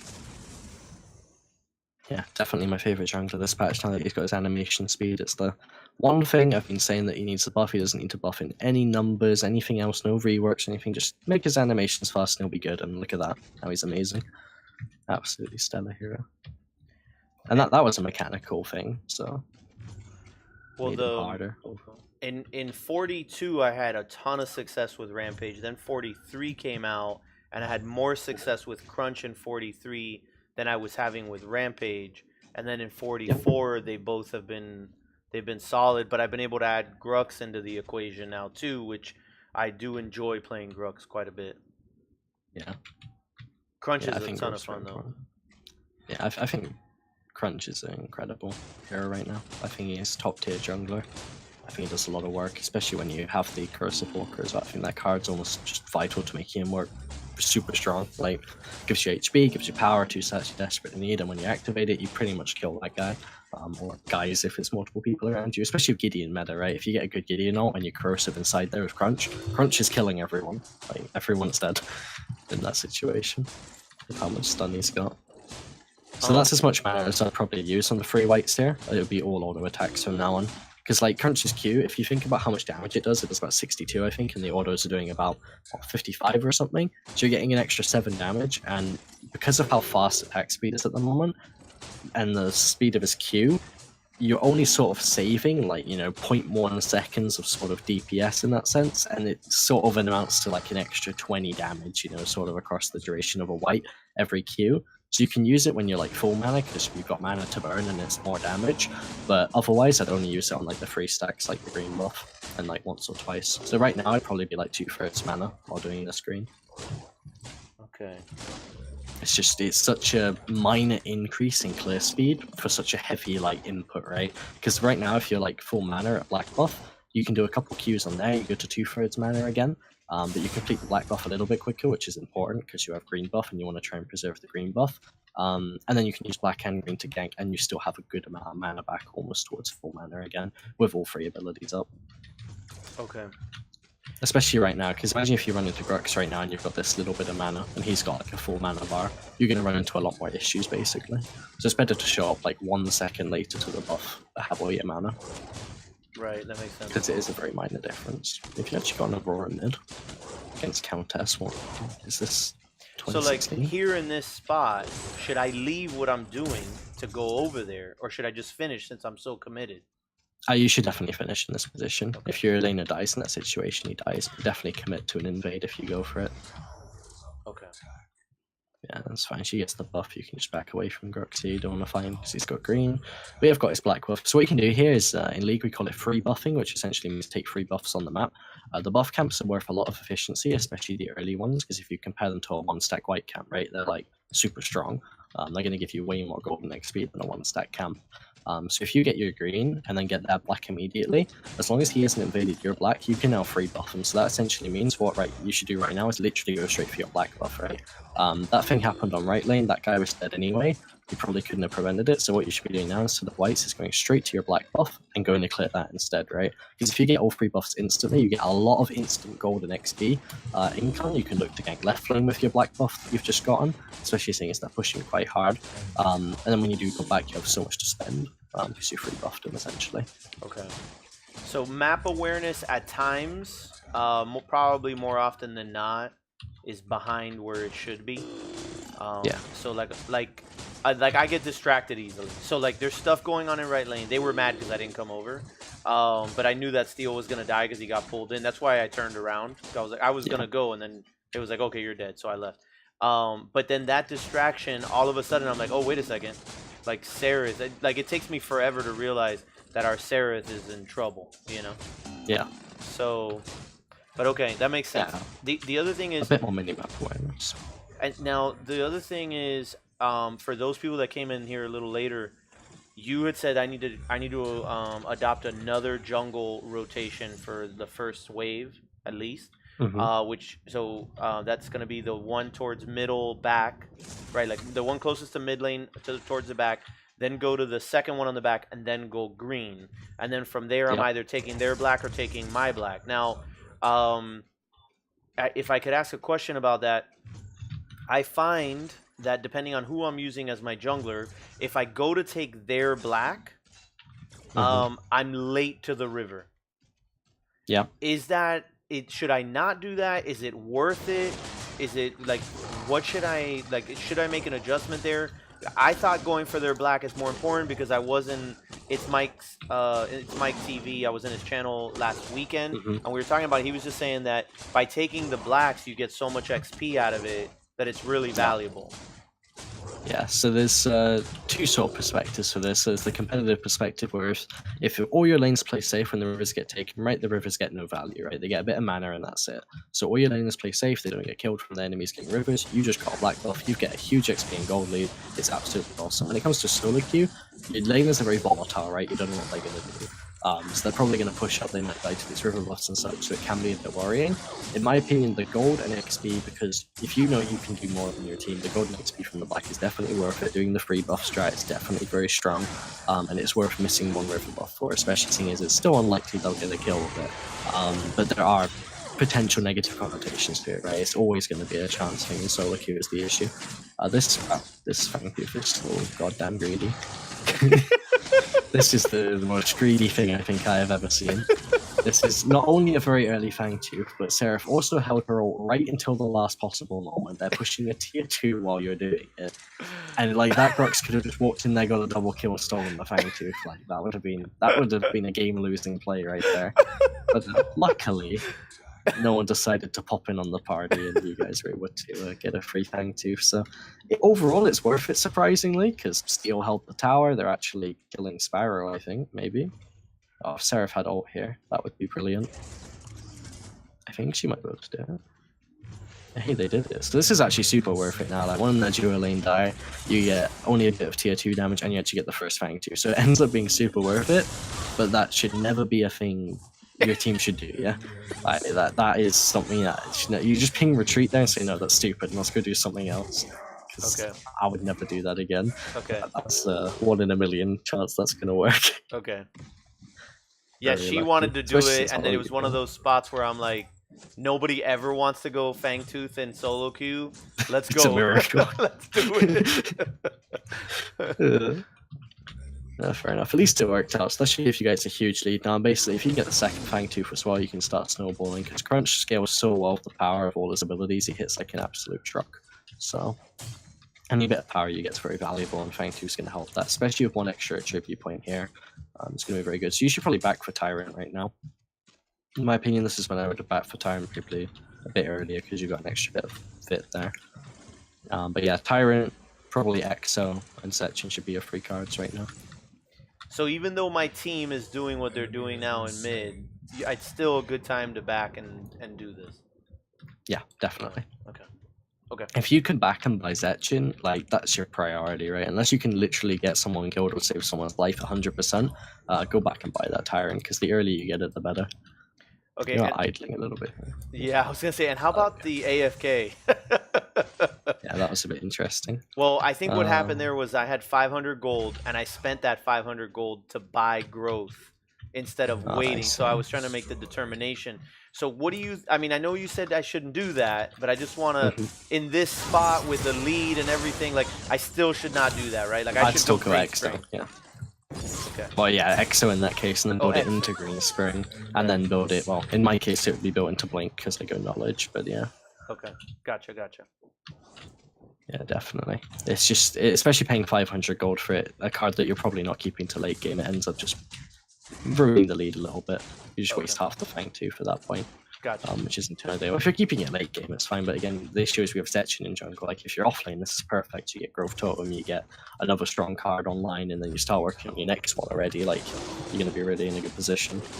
But having Setchin means we have to give up our Growth Totems now.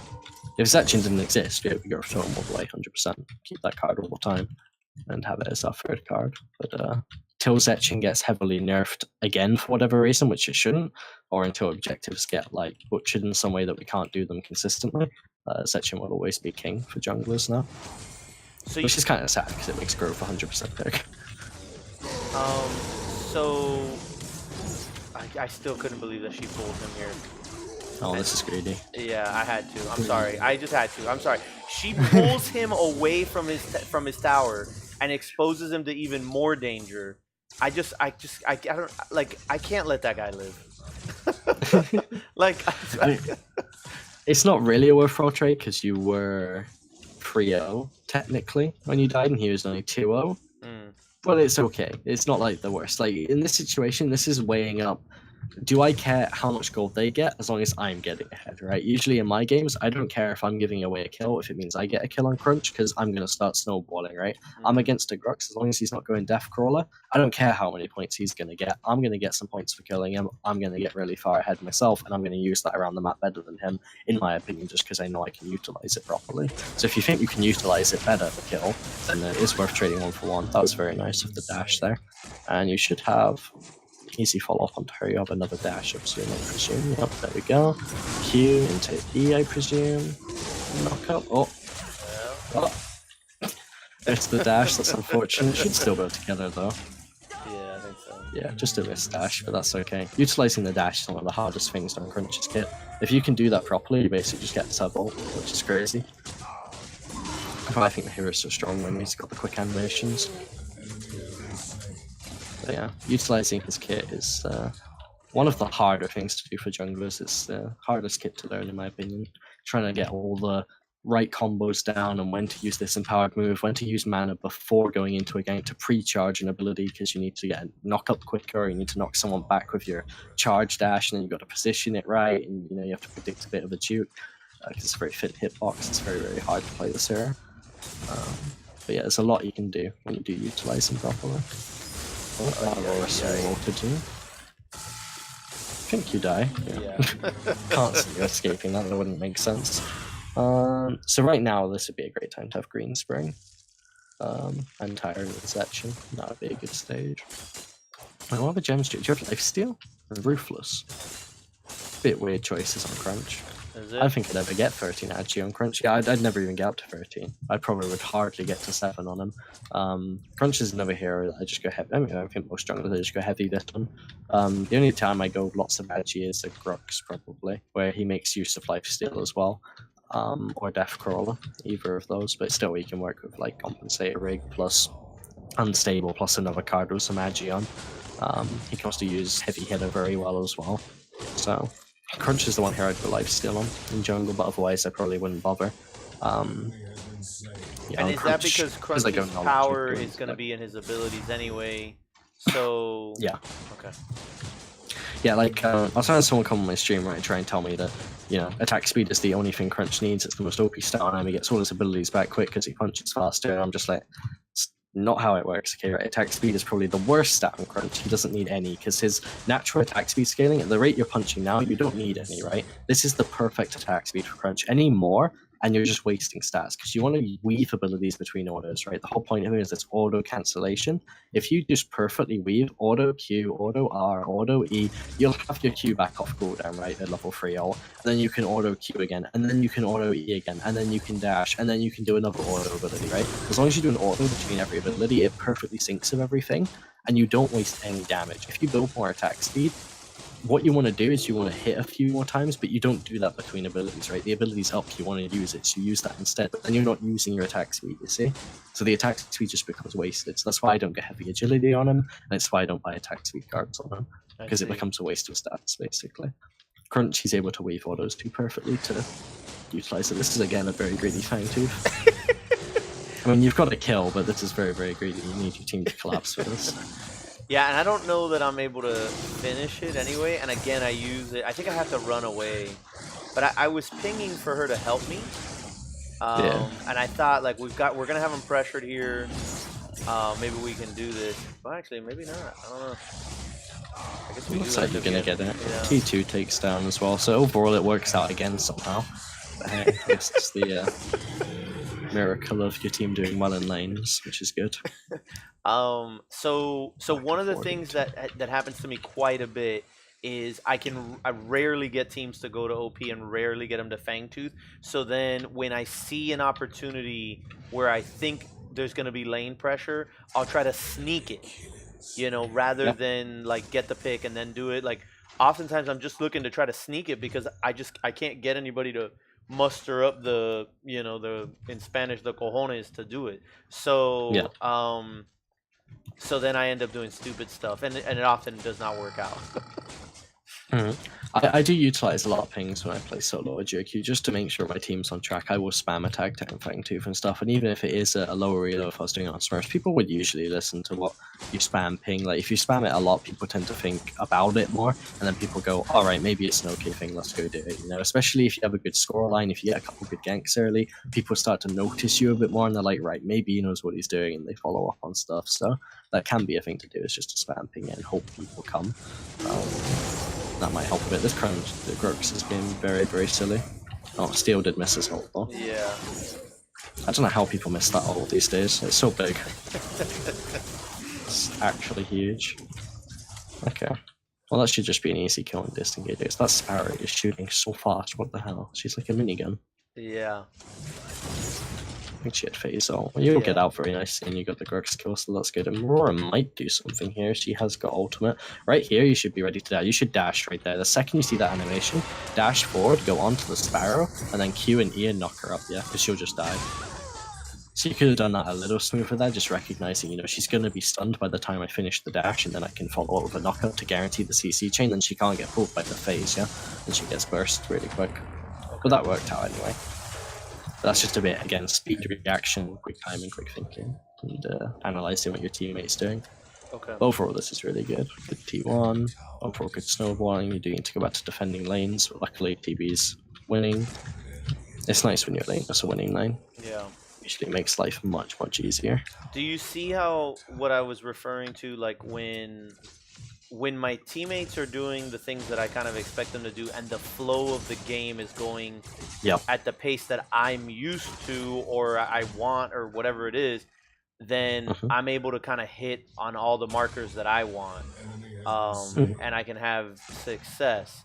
But I think I'm too dependent on, number one, what my teammates are doing, especially at this level of play, and then number two, I have to learn, or I have to increase my understanding of how to adapt to that faster pace. Like, can you give, is there a blanket answer? There's pressure in all your lanes. What do you do? Like, as a jungler, what do you do? You struggle, that's all. You need to hope the enemies get overconfident dive, and then you get a good gank off or counter gank off, and you get something off of it, and then your laners get ahead again, and then they can start winning lane.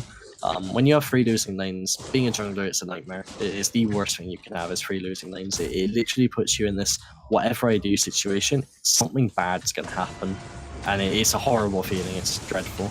And there's not much you can do about it, right? Like, if you do get in a game legit where your 4 players are worse than their 4 players, it doesn't matter if you play full or same jungler, you should theoretically lose that game, right? You literally can't hard carry that unless they start improving partway through the game or something. So that is just a deadlock situation, unfortunately. Okay. But if you get one winning lane, you got to try and utilize it the best you can and make it your shining bright star that you pray to every day. And attend to it as much as you can and nurture it until it becomes a nice blazing ball of fire that you can utilize. providing they continue to do well and don't throw super hard, which is always possible. So Okay, I really like the Wicked Riposte they pick up here, by the way, for Curve into Unbroken, because it has the ability armor, which is going to counter the couple things that are going to kill you here: Aurora, Ult, and Countess Burst. I don't know why Aurora has OPD actually, but regardless, it counters Aurora's damage, it counters Countess's damage a lot, which are the two main things that are going to kill you, and you can also cleanse the Phase Blind. What are you guys doing here? I think you're both dead. he walks away, which like he could have just kept going, and then he just. We almost have it. It's dead. Look what he does. He leaves. No. But if I have Setchin, it's dead. Yeah. Yeah, if you have Setchin, it's dead. But you two doing that is one of the silliest things I think could have happened. You two have very agreed with your objectives. You in this deal. This is very interesting. Definitely get your carry over there, because TB will melt it much faster, much cleaner. No one will basically die. Like if Countess just walks in there, right, double kill, prime steal, changes the game. If Grux walked in on the Fang Tooth, double kill, Fang Tooth steal, wins the game. It's like you give them two opportunities to just win the game by doing those plays. But hey, risk reward, and it does work out. It's a very heavy reward. It's a good one, but there's so much risk in it. This is the whole weighing up of things. Especially with the lack of vision control from both teams, it's hard to go for. Also, I guess hard to assume just the Crunch and Steel are doing Prime by themselves. So I guess it's something you don't really expect. You see, there's two parts to it, I guess. But yeah, you're nice and fed here. You got Unbroken, which is really good, and Tyrant and Growth Tome. Like, this is a really nice build. Like with these three cards, these are the three that I would have had on a hero like Crunch or Grux, like on V43 basically, right before V44 happened. Okay. And all the new stuff got added. Like essentially Zetchin needs to replace the Growth Totem there. And because you don't have knowledge, Unbroken is the right choice in my opinion. I do think that the Cursive Walker is just a crazy good card as long as you utilize the active properly. Okay. Crunch in particular. Yeah, I will be trying that the very next time I play Crunch. Yeah. I'm working on a double cursed Quang build, which is very, very fun. It's interesting. So earlier you were talking about if you have two lanes that are losing, then you want to try to uplift the lane that's winning. But oftentimes it's going to be my off lane or oftentimes it's my mid that's getting pushed hard, and then they were backed up. They're going to lose a T2, so it's like, do I stay with this guy over here that's doing all right, or do I go over there and try to save it? You know, and like, so that left lane becomes like our crutch, and every time we try to accomplish something, then that lane is abused. Like, what I mean, is it just I have to be more dynamic, or? So in lower elos, I find that especially mid laners don't understand the whole concept of push, rotate, snowball, right? The standard setup where if you're ahead as mid lane, you're shoving the wave and then you rotate and go take your advantage elsewhere, right? And utilize it. Most mid laners in lower elos don't do this. What they end up doing is if they do shove in, they'll just back to base or something, right? Or they'll go clear some jungle or something. If you now react and push that lane back out with your mid laner, so I think like T2 should always be defended, right? That should be your priority. If a T2 is being sieged, you need to be there. Especially earlier in the game if your lane's being crushed. So regardless of how well your other lane or two lanes are doing, you should be defending that T2 lane and keeping that alive. But once you do keep it alive and repel the attack, most people tend to go back to base and they don't rotate or anything. So what you can do off of that is then go nurture that lane, right? And use the instant advantage, right? If it's left lane, for example, your off laner, which is the most common one, getting pressure by T2, if you repel the duo lane, you see them go back to base and such, you've got your black buff right next to you, go take that. You go try and gank mid, that fails, you go straight to right lane, right? You just do a standard process left or right, ganking each lane essentially, making sure everything's good, and then once all that's done, back to jungle, back to farming kind of thing. But yeah, T2 priority is definitely important. It's way more important than ganking the other lanes. T2's crazy good with the jump outs. Would you say that the jungle is, I mean, you may be biased on this, but would you say that your jungler is the most important position? I'd say, especially in this patch, jungle is probably the most important role for solo queue due to the fact that Zetchin on buffs is really important, and the objectives. It's very, very crucial to actually winning a game, having a person who can use Zetchin properly. They also create the early game, early game is dictated by the pace of the jungler, especially in higher elos, due to the fact that laners tend to be more equal in skill level, and the only way they can really outplay each other is if one makes a mistake, which is less likely. Therefore, a jungler needs to force the enemy to create a mistake by creating pressure.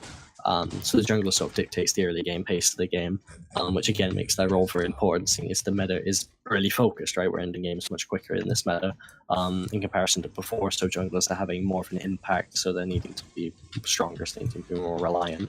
So I do think junglers in general have more control over the game in terms of carrying it and such, which is why I think I have a bit more ease of success over people like Mikey and such, and Karma and solo queue.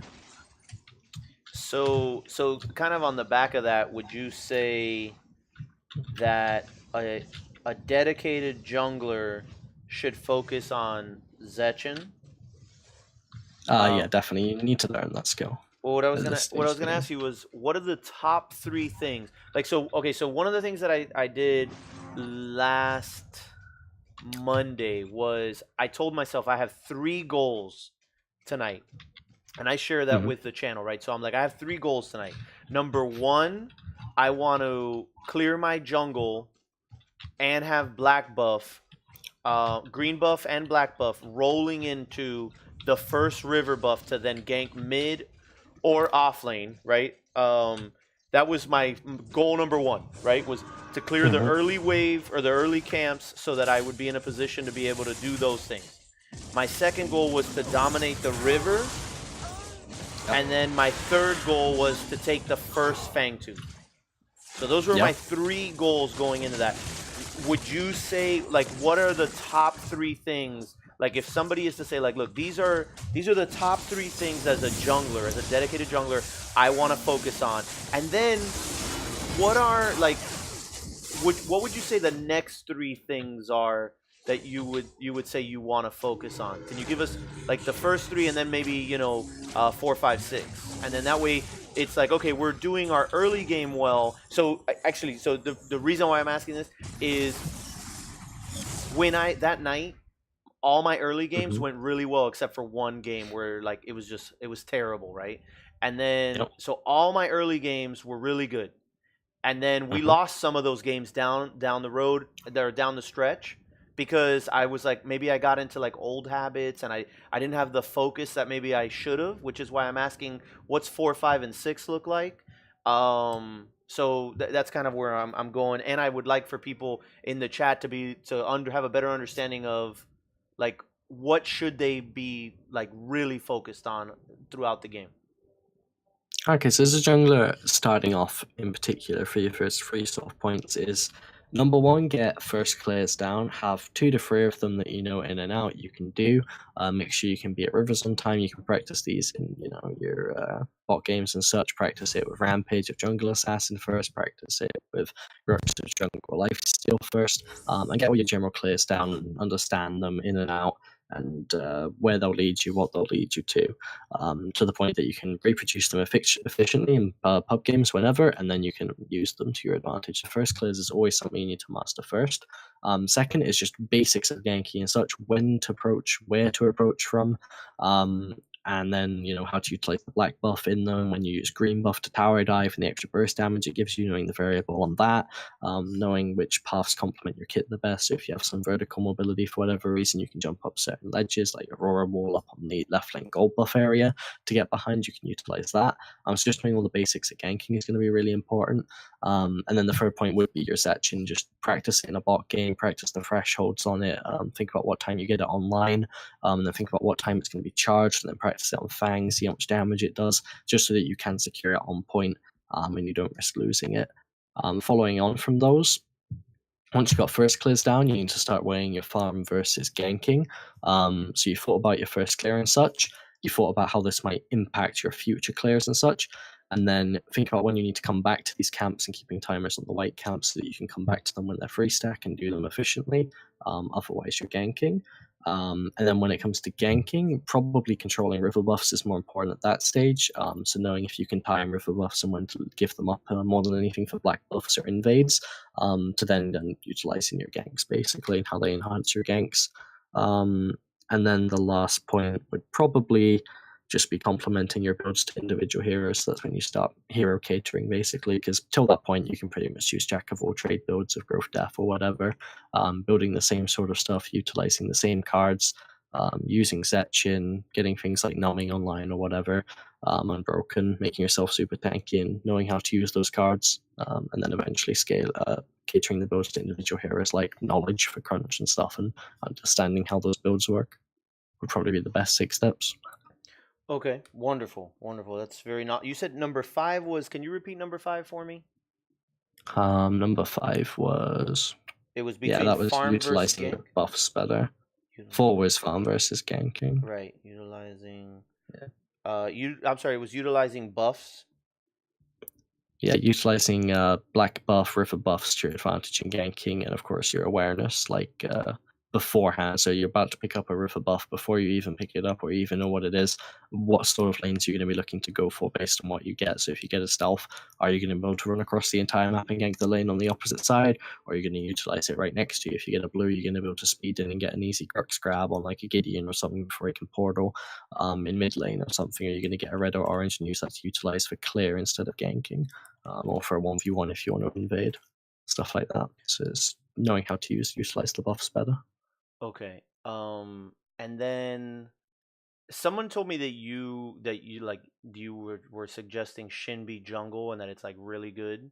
Can you talk about that a little bit? And like, I mean, is that true? And if it is, like, how do you suggest to work that? Because I love playing Shinbi.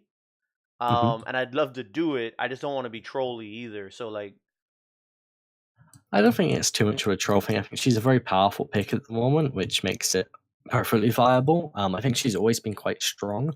I used to run it a bit when I got a donation from, I think, John B or something. He made me run it in a game, and then we found out it was actually quite good. I made a deck catered to it on the old card system, and then ever since then I've been able to make decks for even on the new one. I'd probably run knowledge growth on her as well. Same idea of crunch, and use the corrosive and build like bruisery. I think would utilize best. I'd probably just use exactly the same crunch deck on her. I think would work best. But you could probably also do chaos and go amplification engineer, because then she can burn prime pretty well and such. But overall, I think she can work in jungle pretty well. I think her clear is solid, and her ganks are good when she starts to get towards level 9 and such. She just needs to scale a bit more. Okay, and then to go back to the crunch build, how do you see like Apex Predator? Whether I guess really, you were saying that you could use the very exact build for Shinbi in jungle as you do for crunch. Apex Predator, is that a card that you would typically run on crunch if you're gonna go with that kind of knowledge build as to lead into corrosive? The issue is it's got too much of a cooldown, so when you go for a gank, you're only going to get a couple stacks, and it takes too long to stack up. I find it's more of a laner card, especially for like poke mages like Faye or something. So I can't really warrant it on crunch is the issue, especially since it gives attack speed as well, which isn't really something I like on it. Okay, great. Yeah, I'm glad I asked that then. Okay, so crunch. Okay, cool. All right, so maybe we will be finished, and I'm sure that you're dying to get some sleep. Do you mind if we open the floor for maybe like 3 to 5 questions, and then we can wrap it up? All right, wonderful. So if you all have any questions left for BloodMordius, Azzybear is asking who's this blood guy. Come on, Azzy. Damn. I also linked in chat. So if you guys have any questions, hit us now, because this man is dying to get to sleep. I'm certain of it. Can you? I also linked in chat his jungler's guide, which is available on Reddit. So I'm gonna get you all the Reddit post as well, if I can do that. Maybe, yeah. So here's the Reddit post, and I already linked the guide.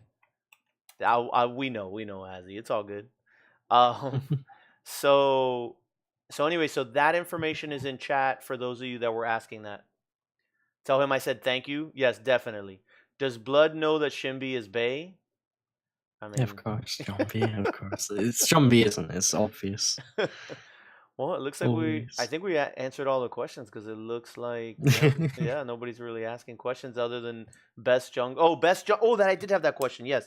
So he just asked who's the best jungler now? I was actually going to ask you, can you give us, although I did read your jungle guide, but can you give us your top 3 junglers right now? Okay, so I sort of listed it in a sense on my guide, like sort of, not quite, but I sort of tried to list them in alphabetical, but it's sort of the same idea. Um, it's hard to list the top three. Junglers at the moment very situational. You can actually play a lot of heroes in jungle for very different things. I find that Greystone's actually still quite decent in the jungle, surprisingly, Hmm. almost to a competitive level kind of thing.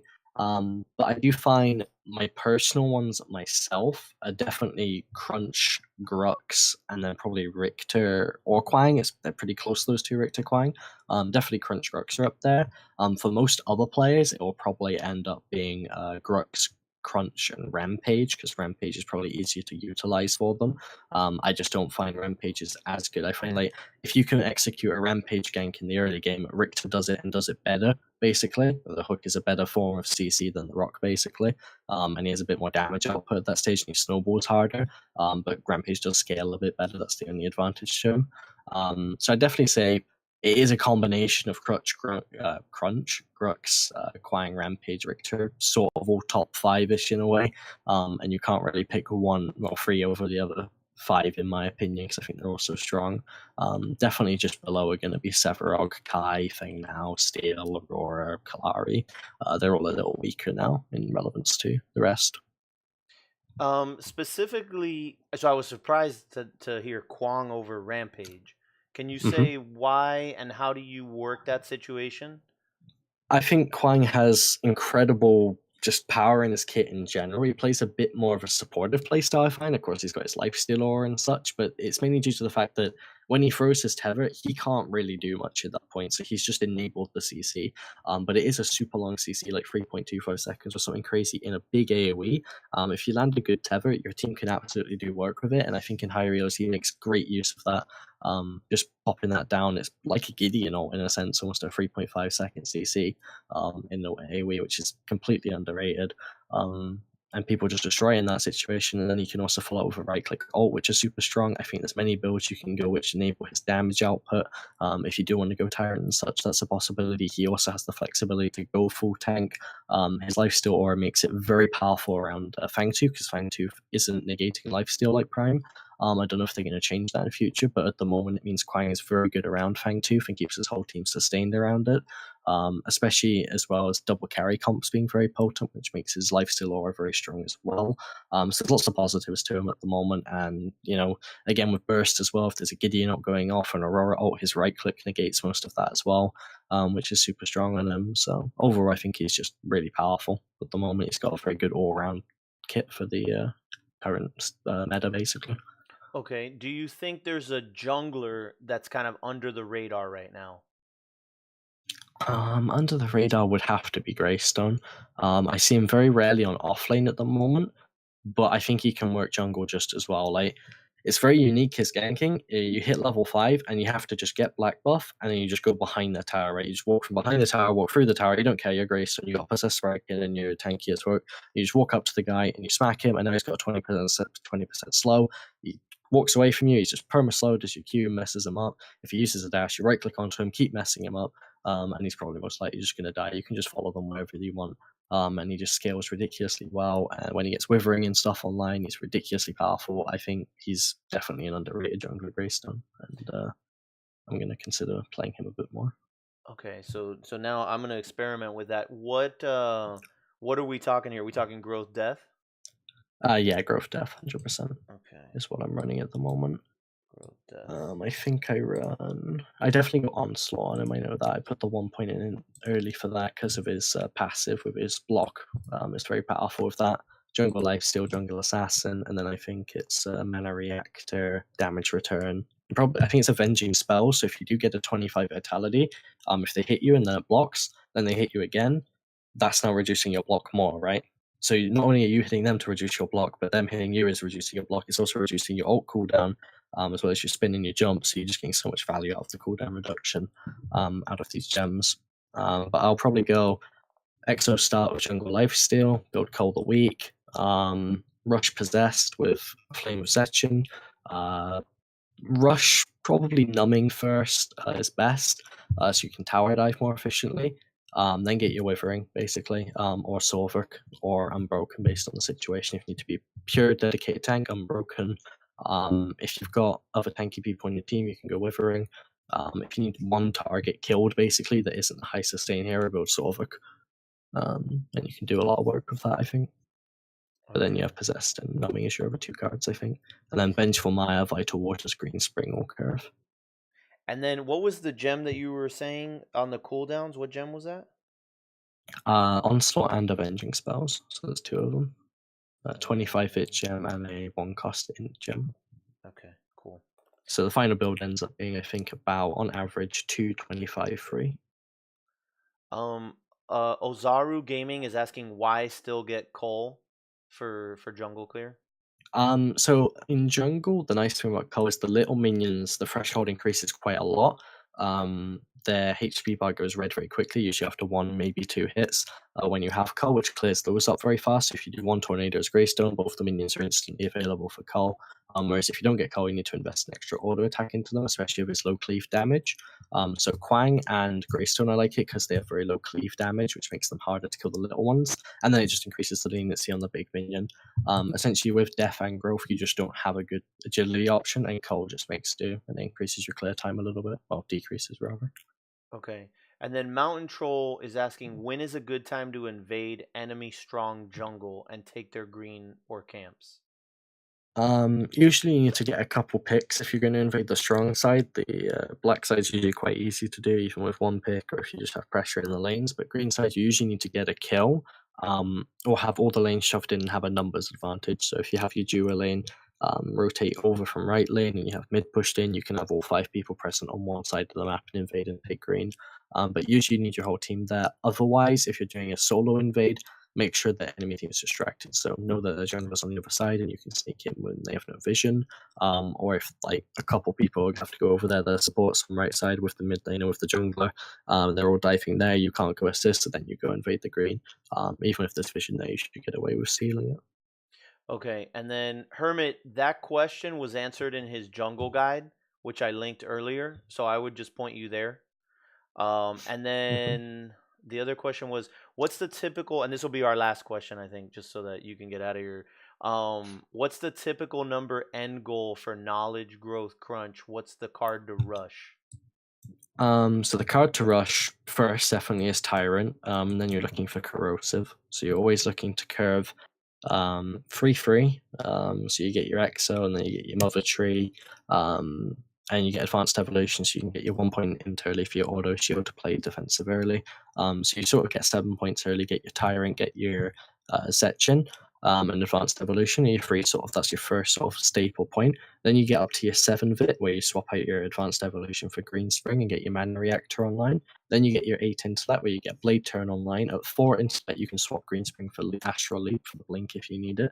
But then once you get up to 8, of course, you have Corrosive. So now you have Corrosive, Tyrant, and Zetchin. And then you're getting your Vitality up to 13 for Executioner's Rush. This also gives you the option to swap Tyrant for Unbroken if you want to get more tanky at any point. And then I just keep getting Vitality, basically, until the point where I think, right, we've got Prime, I can sell Zetchin, I can get Black Ice Routine, or I can sell my Zetchin and get Arcane Dancer, basically. So I'm either getting Arcane Dancer or Black Ice Routine as a third card if I sell Zetchin. But I'm mostly just maxing Vitality at the end, So I know just to get tanky. I know I said that was the last question, but Hermit says it's not, or that he missed Mhm. it in the guide. I thought I read it in there. Maybe I'm wrong. He says, does approaching a lane and showing yourself just to make the enemy walk away and remove pressure worth it if you know you can't gank the lane due to that laner losing the lane? Pressure is always important, and you should apply it where possible, especially if you're walking over vision and such. So yeah, I mean, just a TLDR it basically. Yeah, just be present if you can. It's never a bad thing. You show up there for a couple of seconds. Eludes people to thinking you're on that side of the map when you can rotate to the other side if you do it safely. And you can apply pressure to others and then just to relieve pressure so they can farm. Okay. Okay. Real quick, just to recap, this is BloodMordius from Toronto Esport. If you're just getting here, we just did a live coaching session on jungle, and I'm gonna be clipping all this and posting it. There will be a VOD so that way anybody that wants to consume it can. If you got here late, so have no fear. He has a post currently on Reddit, which I'm gonna link again, and you can go to that thread and you can take a look at his new jungle guide, which I'm also gonna link here. And if we type in this, if you type in Mordius, or I'm sorry, BloodMordius, I don't know why I thought I did a shorter version. That actually gives you the link to his Discord. He has 2 Discords set up for lessons, and so one part's free, the other one does have a fee. But you can compensate this great individual and the plethora of knowledge that he has, and he'll do a one-on-one session with you. He'll even be willing to sit down and run a game with you so that he can see what's going on live and help talk you through certain things. So he is widely considered one of the best junglers, if not the best jungler in the game right now. So this is the person that you should be talking to. I think aside from that, he's also a shot caller for one of the top competitive teams in Paragon currently. And so just being around him, you're going to be able to siphon off some type of knowledge, even if you don't play jungle. So, just because he mains jungle doesn't mean that he doesn't know what you should be doing or how to play those things. Because I do believe you mentioned earlier you have played like carry to diamond or carry to master. Is that not correct? Yeah. So you have played other roles. It's not like you're, one trick pony. And so you do live in Great Britain. Is that accurate? Did I get right information? Yeah, that is correct. So there's what time is it there now? It's almost 5:30 a.m. Yeah, so it's almost 5:30 in the morning for him. So this was a major effort for him. I hope that you all consider working with him in the future. I know I'm gonna do it whenever I can as well. And this was a great treat. Blood, thank you so much for being here and for going above and beyond to do this with me, because I know obviously 5:30 in the morning is a stretch. So it's all good. I'll make sure I get lots of sleep. All right. Thank you so much for being here, brother. I appreciate it. No worries at all. Okay. Happy to do so. All right. Wonderful. I'll be in touch with you on other stuff as well. Yeah, sounds good. All right. Get some sleep, buddy. We'll catch you. Yeah. All right. Thank you very much. No, thank you. Have a nice one. Likewise. So that was BloodMordius, guys. Super nice guy. Can't believe that he was willing to do this, considering the time difference. Just an incredible experience. The amount of knowledge that he just dropped on all of us is pretty crazy. Just amazing. And again, like I said, the time difference is insane. I would urge everybody here. I would urge everyone here, if you enjoy playing Paragon and you're trying to get better, this is an individual that you should seek out, either for private lessons or even for the free lessons that he has. That whether you're supporting us financially or not, this is really important, because we get energy from the interest.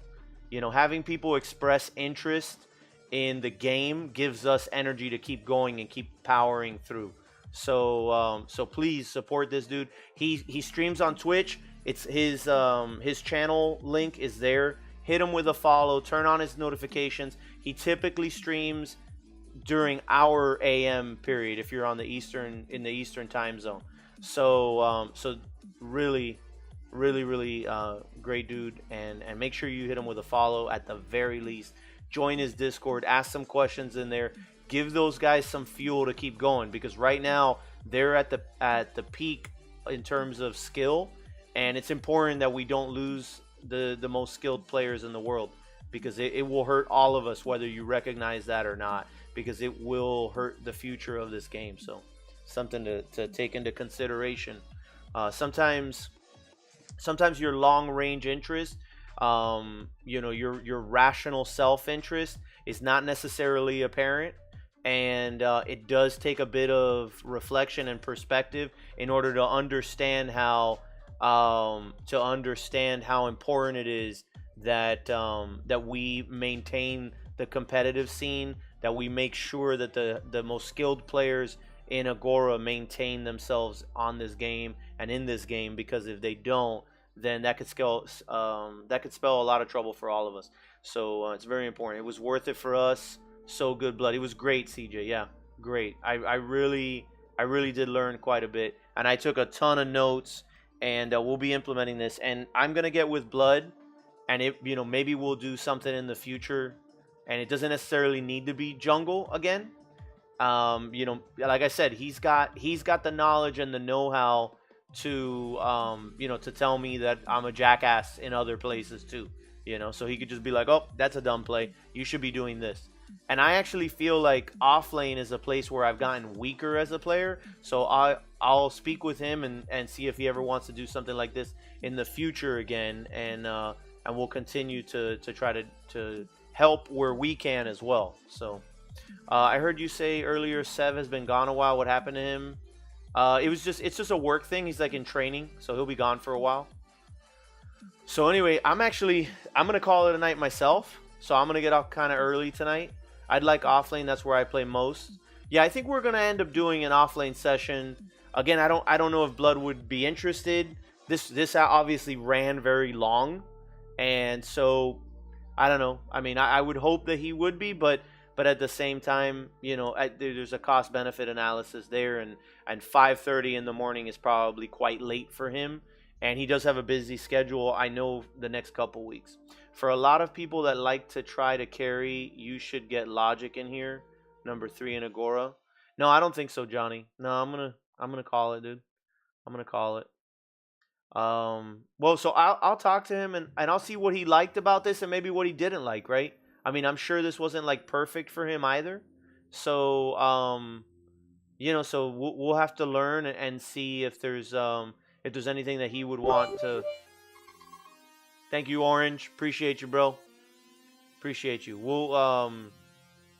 I'll speak with him in private and we'll try to learn from this experience, and hopefully he'll be interested in coming back and helping us some more. I'm gonna rewatch today's VOD. Got here late. Great stream from what I caught. Yeah, David, I'm gonna clip it out and we'll have it. So when is Smite Night? I don't know, Mook. I don't know yet. It'll be on a Friday though. Farquaad, thank you for the 2 months. Glad to be back on the sub train. Me too, baby. Thank you. I don't have notifications or alerts on right now, Lord Farquaad. But thank you so much. Let's get some sub hype for Farquaad in there. Thank you, bro. Appreciate you, man. Cover, do it as a morning stream and put it on YouTube next time. Nico, this will be on YouTube 100%. Is tomorrow still sub night? Yes, 100%. Tomorrow's going to be sub night. We are playing sub games tomorrow. Look in the panel below, G, and it has the schedule. I'm well, Lady Duck Bun. How are you? Sorry to ask again, Cover, but is there any reliable spots to get good decks? I'm going to give this patch a try, but need some decks because I don't like making my own in this new system. That I am aware of, no, Suda. Like something that you could just like consume. That said, BloodMordius, which is the individual that was just here, his Discord is set up and they have a learning channel there. So I want to plug that first because I think it's important that we continue to support individuals like BloodMordius. If you tell me what you're looking to do, I can try to help you kind of with a basic build. What's going to be on YouTube? The entire live coaching session, Saren. Yeah, the whole session is going to be on YouTube. Last man standing, dude. Thank you as always, brother. I hope you're well overseas. Be safe. And tell them females I said what's up. Draw Ink. Sorry, you said hello earlier, and I wasn't able to address you because I was obviously speaking with him. But thanks for being here, Draw Ink. I appreciate you, bro. I'm here to boop Covert with bran muffins, and yes, Covert, you only get bran muffins until December 5th.